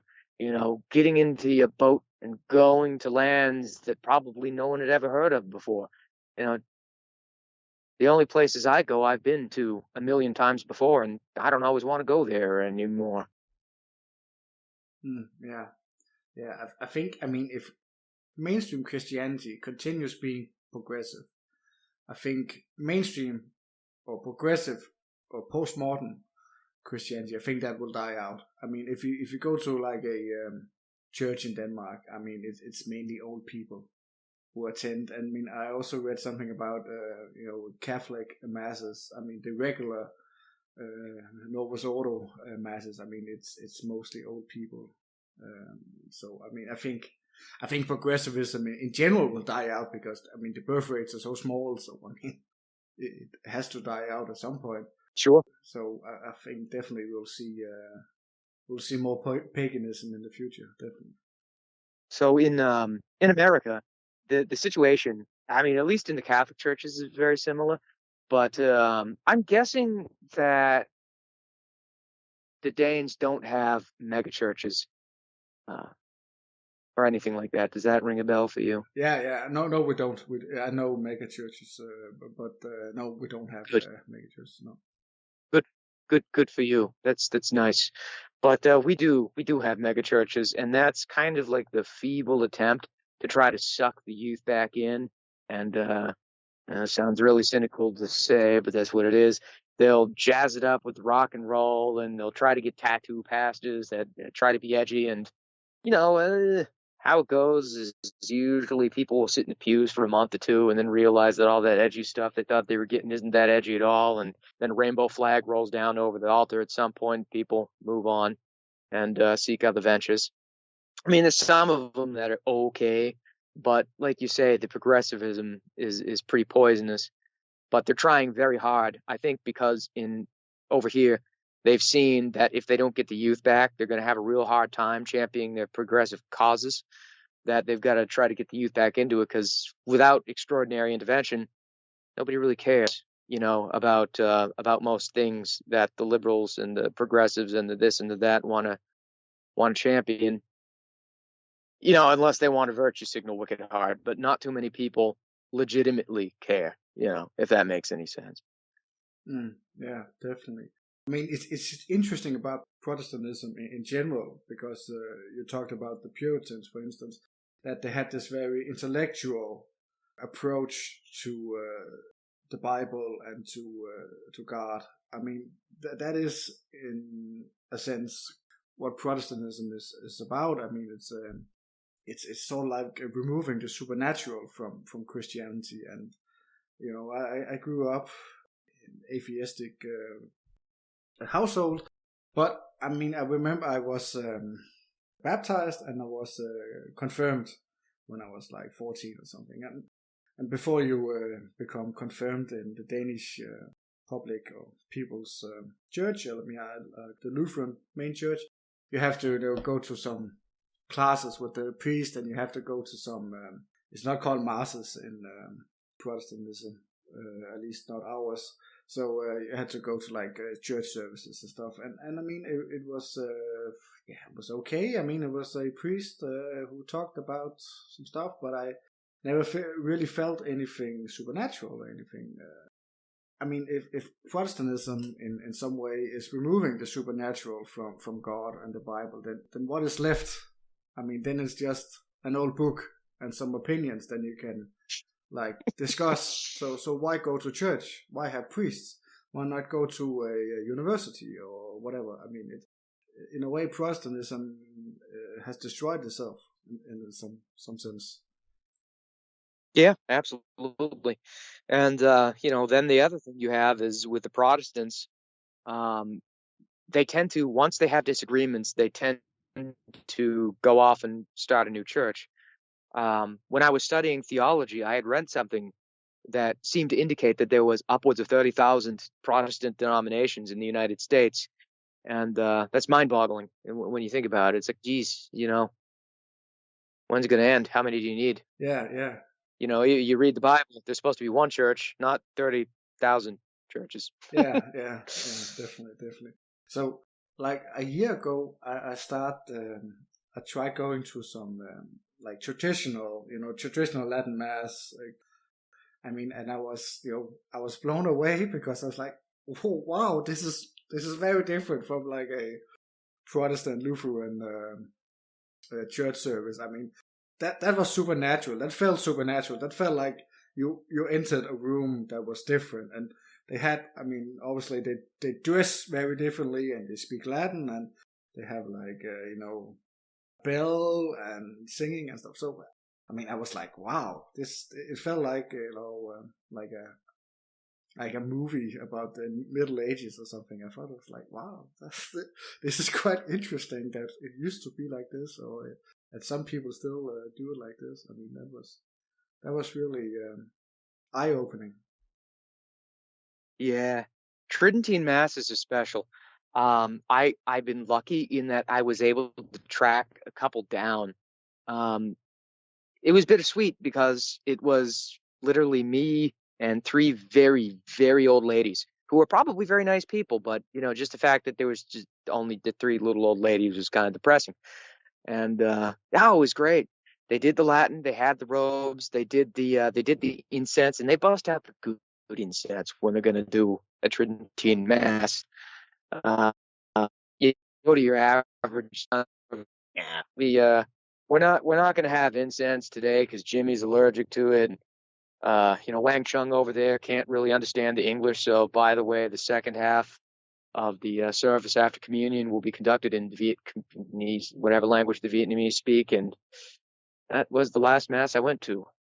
Yeah. People should definitely try to go to like a Trinitarian mass. So it's also called the extraordinary mass and the traditional Latin mass. It has a lot of names for some reason.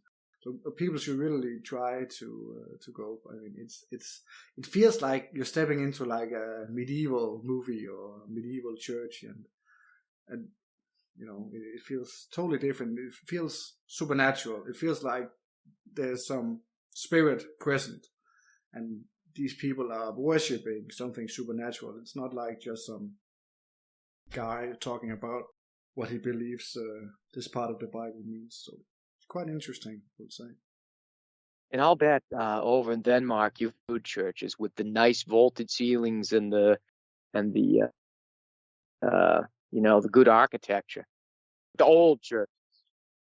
Most villages that you drive through on your way to work, they have like these old churches, and a lot of people use them.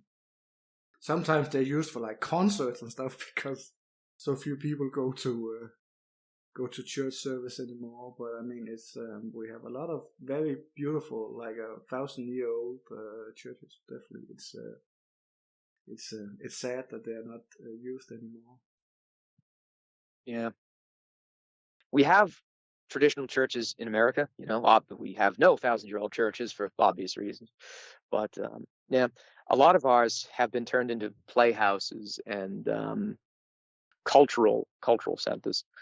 But some of the good Baroque style churches with the vaulted ceilings, with the bricks, with the traditionally European facets have been maintained. But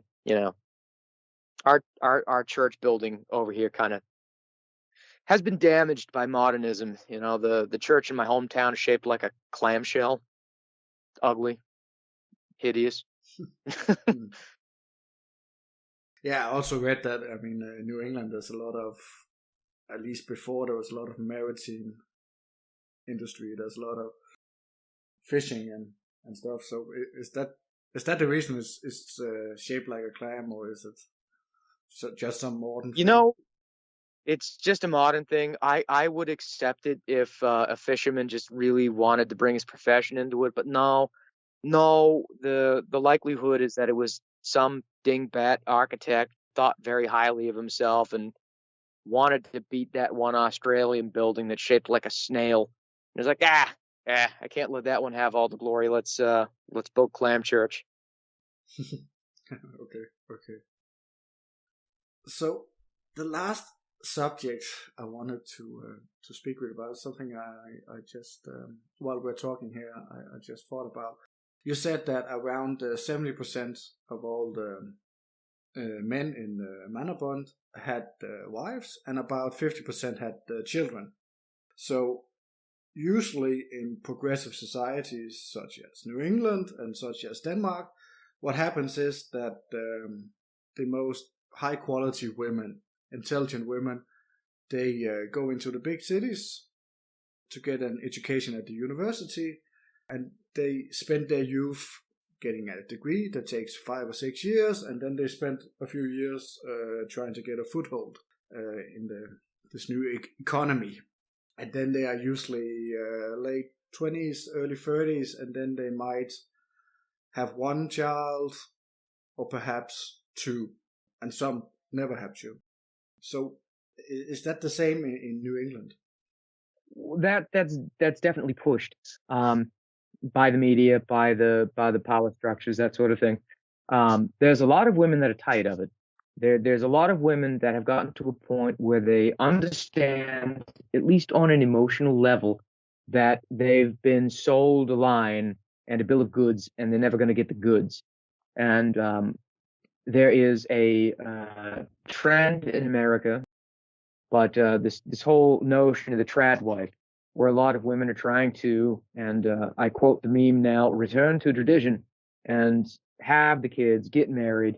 The economy makes it brutally difficult, and women that avoid being sucked into the college and eventual cat and wine combo trap, they find themselves having to pick up side work or do little odd jobs to be able to make ends meet, because most families in my age bracket are not able to survive on one income. It's very difficult. You need extraordinary discipline to navigate that financially, which you can probably do, but the culture doesn't make it easy with all of the instant gratification.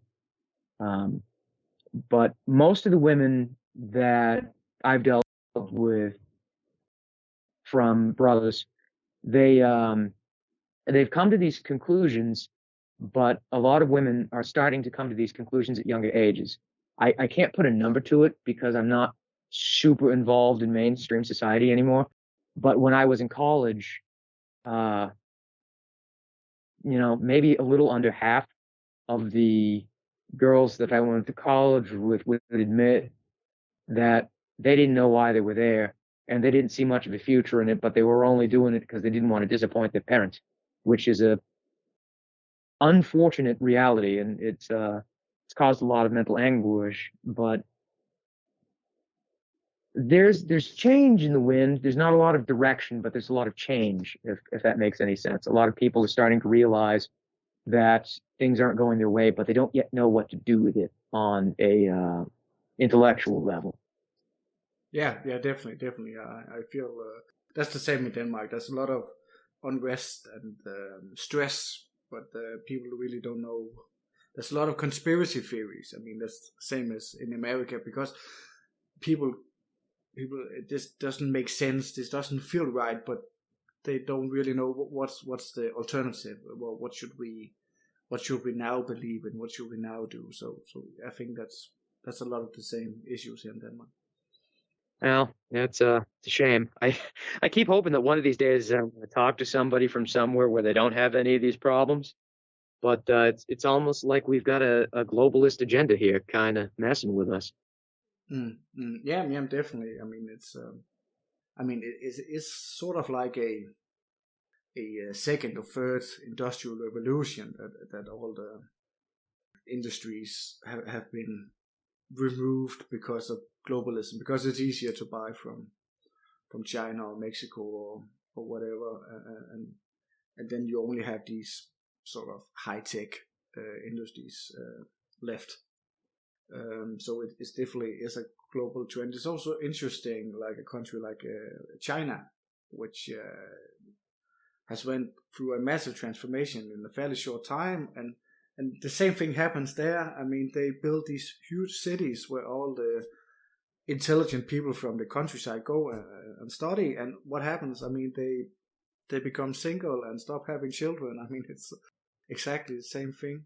But I thought it was interesting that you said there was this sort of like this tradwife movement going on, or this difference in orientation. I don't really see it in Denmark, but I mean, yeah, perhaps it's not something I have noticed, but I mean, certainly not.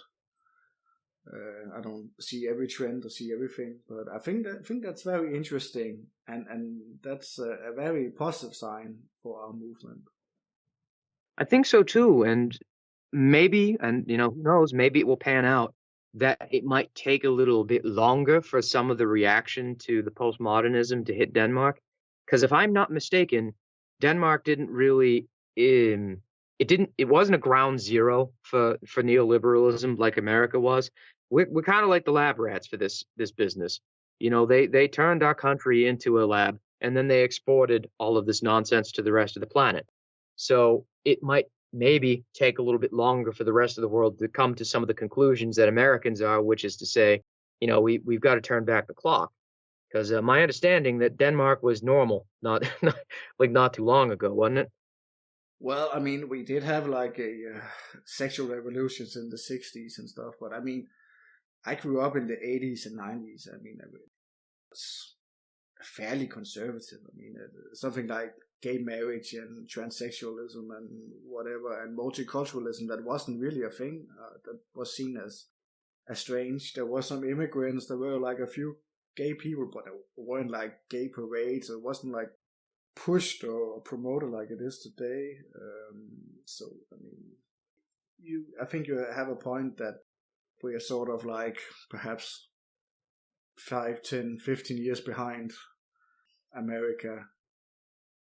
Well, I mean, we'll hope for the best. I mean, logistically, I'm not sure what else there is to do other than work in the background and try to make changes from within. Yeah, I think it's a good strategy you have. I also interviewed Dan Eriksson from Sweden on my podcast, like I don't know, 3 months ago or something like that. And he talked about the system has told us, okay, we live in a democracy. If you want something changed, you need to create a party, and you need to get some people on your side. I mean, you need to campaign for your party. And if you do that, and enough people support you, then we will listen to you, and then we will change our policies in this country. And that tale has been proven to be a lie. I mean, that's simply not true. I mean, if you do that today in Denmark, then first of all, you'll be censored on social media, and you will have trouble. You will be disconnected from payment processors, and they can shut your website down and whatever. And then if you keep moving on, then the press will start writing about you negatively. Antifa will attack you in the streets, and later on the police will arrest you and harass you, and so forth. So that tale is simply not true. So if you can't do it openly, if you can't change the system within itself, I mean, then the obvious next step is what you are doing, and what Nam was talking about on his podcast, and what Dan Eriksson is doing in Sweden with his organization that he's a part of, the Free Sweden it's called, is simply to create a parallel society, and then grow stronger and stronger and stronger, and then take over, basically. Mm-hmm. Yeah. Yeah. I mean, I personally believe, and I do believe most everyone in the Mannerbund would be quick to say that the price of activism is one that is often paid for by families, and it isn't always worth it. I mean, you get some fleeting fame, you'll get a spot on the news, um, then Zog will marshal its forces to try to destroy you, or quite frankly, they'll probably start going after your families just to try to keep you in your place. And and then what will happen? Most of the normal people that watch the TV will believe the lie that you're some horrible, intolerant person, for wanting to preserve the interests of your own people, and they will not take your side. Now, hopefully, if we can get to a point where the cascade preference pans out and people start realizing that in reality, they do actually care about their own people's interests, because even the most classical of liberals will still congregate with other classically white liberals in most cases. Very few liberals that I know have a black friend. I mean, like, the joke goes that most racists have more black friends than anti-racist whites. They're so out of touch that they, is useless, useless. Yeah, that's my understanding as well. As I mean, the upper class or the ruling elite or whatever. I mean, they are white and Jewish, and if they are white, their friends are white, and if they're Jewish, their friends are Jewish. I mean, that's it's such a hypocrisy, and usually it's the working class, as we talked about earlier, who has to live with all these new immigrants. So I mean, it's and that's something that gives hope, because obviously, if you express these opinions in public, you'll get a lot of pushback, and you'll perhaps feel like, okay, am I wrong here or whatever? But if you look at people's behavior, then everyone is a right-wing person. I mean, if everyone wants safe, homogeneous neighborhoods to live in, and they want jobs where they don't have to spend time with people from the third world. So I mean, it's human behavior, and I mean, it can't be changed as no matter how they want it to be changed. And in some way, I don't feel like that the upper class or the white liberals, I don't think they mean what they say. I don't think they mean that all races are equal or the same. I think they're trying to import a new working class. I think they hate us so much. They hate white Christian, white conservative men and families. So I don't think they want to live with the immigrants. I think they want to force us to live with the immigrants, and they want the immigrants to take our jobs. And basically, if it goes on, and perhaps if they take our guns, take your guns, I mean, then they might kill us. Yep. Or they, you must, I'm sure, have heard of the Kalergi plan, yeah? Yeah. Yeah. I tend to think that the institution is going to use soft power for as long as it can, simply because the energy demand is much lower. If it can miscegenate everybody out of existence, I think that's what it would rather do, rather than bring down the iron fist in the velvet glove, if you know what I mean. Yeah, definitely. I mean, it makes sense that the technology changes, so we don't need the working class anymore. Once we had the factories and we had farms, so we needed men who got out of bed early and went to their work and worked really, really hard, and then came back and took care of their family, so the next generation of working class people could be produced.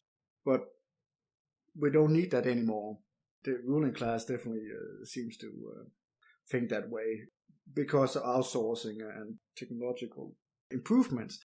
I know it sounds a bit, nutty, but I really think they're trying to kill the white working class in the West. I think that's the end goal. That's how they act anyway. Oh, I agree. I agree all the way. I mean, when you look at it, what do? they phase out positions, and it starts with brute force labor, like the loggers. And what'll they do? They'll say, well, you were just probably going to die on that river anyway, Goy. So, learn to code. And they come for another trade. And what do you get? Now you go to a supermarket and half of the registers are robotic, and they all talk to you in their robotic drawl, I forget what they're programmed to say, but anyway, and what do you have? You have 15, 20 people per supermarket that could be working on a register. Well, what are they going to do? They've had their eggs in that basket. Now they're going to have to go find another job. Well, if they got a robot at register everywhere, they're either going to have to learn to code. If they're not smart enough to learn how to code, then they're kind of SOL. And, that I think brings us right back to the opioid crisis, which I do honestly believe is predominantly by design. A depressed economy like this, it's not an accident. It's not. Nobody could have not seen it coming with the way that they've depressed the wages, eliminated so much of the workforce, replaced it with machines, and quite frankly, with immigrants who then do not have to pay the same bills as them, which is one of the most infuriating things I think that the disenfranchised worker has to deal with, is watching the immigrant hordes come over and the government gives them a leg up when it's peeling it off of their hide. Yeah, definitely. I mean, it's actually quite awful. I mean, it's quite. It's quite awful what they are doing. I mean, it sort of reminds me a little of the Soviet Union and the revolution over there, where the new people in power, the Bolsheviks and whatever, they killed a lot of their opposition and put them in camps and stuff. I mean, it's quite serious what is going on, actually, if you think about it. And if this goes on, I mean, then white, conservative, Christian family values and the people associated with it will be gone from history forever.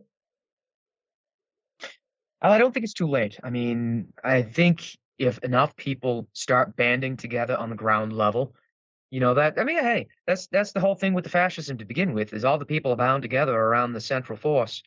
And if we can start binding together with those values in place, whether they are Christian, whether they are pagan, or whether they are whatever other thing, I mean, God knows there are some strange beliefs that happen within the context of nationalism. I think there's a shot. And in some ways, I think because we are most certainly not in a position of power, that in a way is a very, it might not be the opportunity that we want, but it's an opportunity because it's going to force us to have convictions where if we had the power, we wouldn't necessarily need to have the convictions.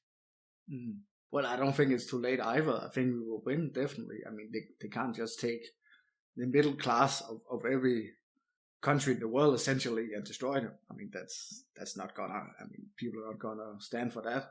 I mean, the middle class is a very large part of society. I mean, it might be like 50% or more in some countries. So I don't think they'll succeed or anything, but I mean, it's an insane thing they're trying to do. Yes. So I think I've gone through all my questions. Is there anything you would like to talk about or say at the end here? Yeah, I mean, unlikely event. Well, I mean, not unlikely. He probably is. If Stephen McNallen ever listens to this, have him get a hold of the vetting office of the Mannerbund. I'll bet they could have some great conversations. I have a question, and because my comrades, or at least some of them, are going to listen to this. What advice does someone from Denmark have for someone in New England? Out of curiosity, your experiences in the movement. What is the movement like over there? How are things for dissidents? What have you learned that we might be able to make use of? Well, what I have learned is a lot of the same things as Dan Eriksson from Sweden has learned, what we just talked about. I mean, that whole idea of the things we have been told I mean, in terms of liberal democracy. I mean, if you don't like it, start a party, blah, blah, blah. And what happens, as I just talked about. So I would definitely advise people not to do anything publicly, unless it's what is already sort of mainstream. I mean, you can definitely join a sort of right-wing party, a mainstream party. I mean, we have in European countries, there are mainstream sort of nationalist. I mean, it's very liberal. It's very, the deal, very kosher nationalism, sort of. I mean, you can join those parties. I mean, I don't have a problem with that, but I mean, if you want something more honest, I guess, or more organic, more real, I mean, then you have to go the route you're going and the route the Free Sweden are going. I mean, you have to create something like a secret society. I mean, and then you have to infiltrate these institutions. I mean, you just do what the left did. I mean, what did the left do? I mean, they didn't come out and say, we love transsexualism and pedophiles, and we want to destroy the working class and import millions of people from the third world. They didn't say that. I mean, they started out, the ones in public, they had very, very mainstream liberal ideas. It was just, maybe we shouldn't beat blacks who demonstrate, and maybe whatever, maybe women should be allowed to work a little or whatever. I mean, they started very safely, and they focused on, the Vietnam War, which was very unpopular at the time. So do the same if you want to be mainstream, if you want to be public. But I think the most important thing is to do what you're doing and what the left did. Get together some people behind the scenes, and don't be public. Meet up and create some sort of fraternity where people are loyal. The vetting process must be strong, and then start ruthless nepotism. That's what Jews do. I mean, a lot of Jews anyway. I mean, and it works. I mean, even if you're not academics or whatever. I mean, even if you have like a local school board or a local whatever. I mean, especially in New England with all that direct democracy and town hall meetings. I mean, you can get somewhere. I mean, that's what I would recommend. So I think definitely you're doing the right thing. Ruthless nepotism. I like that. Yeah. I mean, that's what they do. I mean, I know several people who are very have sort of the same ideas as us. I mean, they are highly educated, college degrees, and then they join a party, a public party on the right. And what happens? They get fired from their job. They get censored on social media.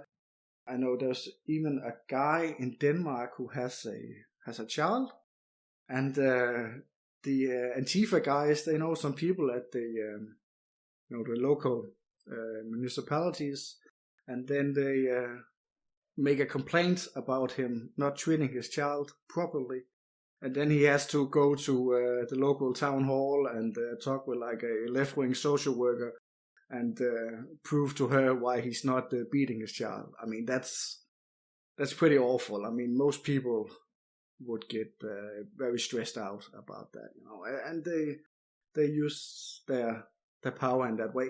And that is what happens if you go out and be public. So don't do that unless what you're saying is mainstream. Yeah. Makes sense.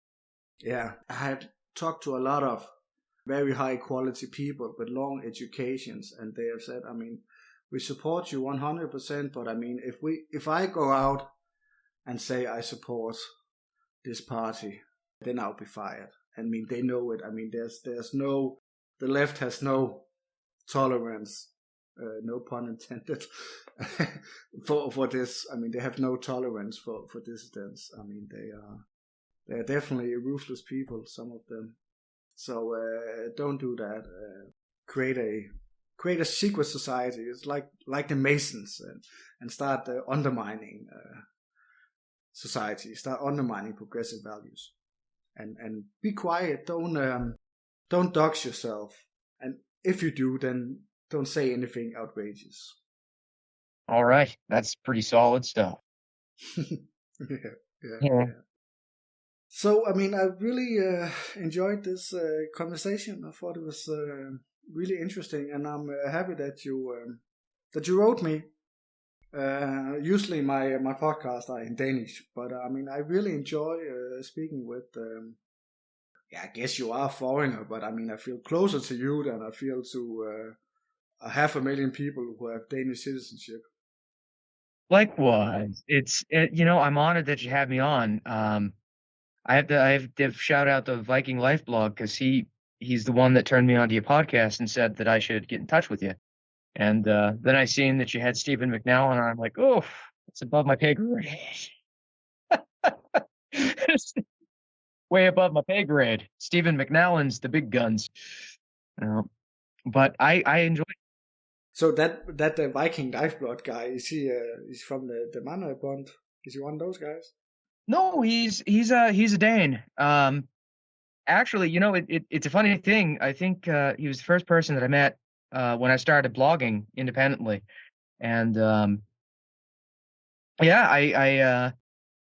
have learned a vast amount of information from following his blog because he aggregates information and has patience for finding facts and information that I don't. Like I don't have that patience, so I have to respect people that do. I regret that I couldn't speak to you in Danish. My Danish is abysmal. I can understand some, but speak very little. And I strongly suspect that my Yankee twang would make me sound like a mental midget in Danish. Yeah, it's because of the Norman invasion. I mean, the English people, they spoke a lot. Their old English is it sounds more Danish, but because of the Norman invasion, your language got changed. Yes. That's what happens when you don't control your borders. Yeah. I guess it's a little difficult when your border is the ocean, though, I suppose. Yeah. So, but I want to thank you very much for your time, and I hope I get to hear some more from the Mannerbund. I'll definitely follow it. It was actually quite interesting when you wrote me about the Mannerbund, and I checked it out, and then I was like, oh, I never heard about these people. And then I asked some friends about the Mannerbund, and said, yeah, we know him, we know him. And then I heard that song. I was like, wow, this is a great song. And then I wrote some of my friends, have you heard this great song? And they was like, yeah, we heard it like a year ago. And, well, okay, well, I mean, apparently I'm I'm out of the loop. So at the end here, could you tell us about that song? I mean, it seems very professional. I thought it was maybe like a different song that you just taken and used as your like theme song, but it's a song you made and recorded yourself. Well, I mean, certainly not I. I have virtually no musical aptitude, but one of our fellows did, and there's a few recordings floating out there in the ether, and I've been to a few recordings. Like one of them was just in a what do you call them? Those Airbnb rentals. It was just in some guy's living room where we just belted it right out. I mean, sure, we recorded it like 50 times, but we did it until it got that right sound. Probably the one you heard was one of the ones that was recorded at a larger meetup, because I didn't meet that one because it was outside my travel range. But the one that I think is the one that's on the YouTube was done outside, I think, if I remember correctly, with good acoustics. But yeah, we've got some great musicians. That's one of the goals, is collect people with all kinds of varied talents. Yeah. Yeah, man, it's very impressive. That's a good advertisement for your group. Yes, absolutely. Everybody loves music. Yeah, definitely. So I will definitely link your blog and the Mannerbund's blog and the song and stuff like that, and some information about New England. And I'll definitely people should definitely check it out. And I hope you have great success with your group. And I hope one day that you'll take over the country, so New England can become English once again. Make New England English again. I like that. They're going to put that on my tombstone. Yeah. So, thank you very much. You are welcome.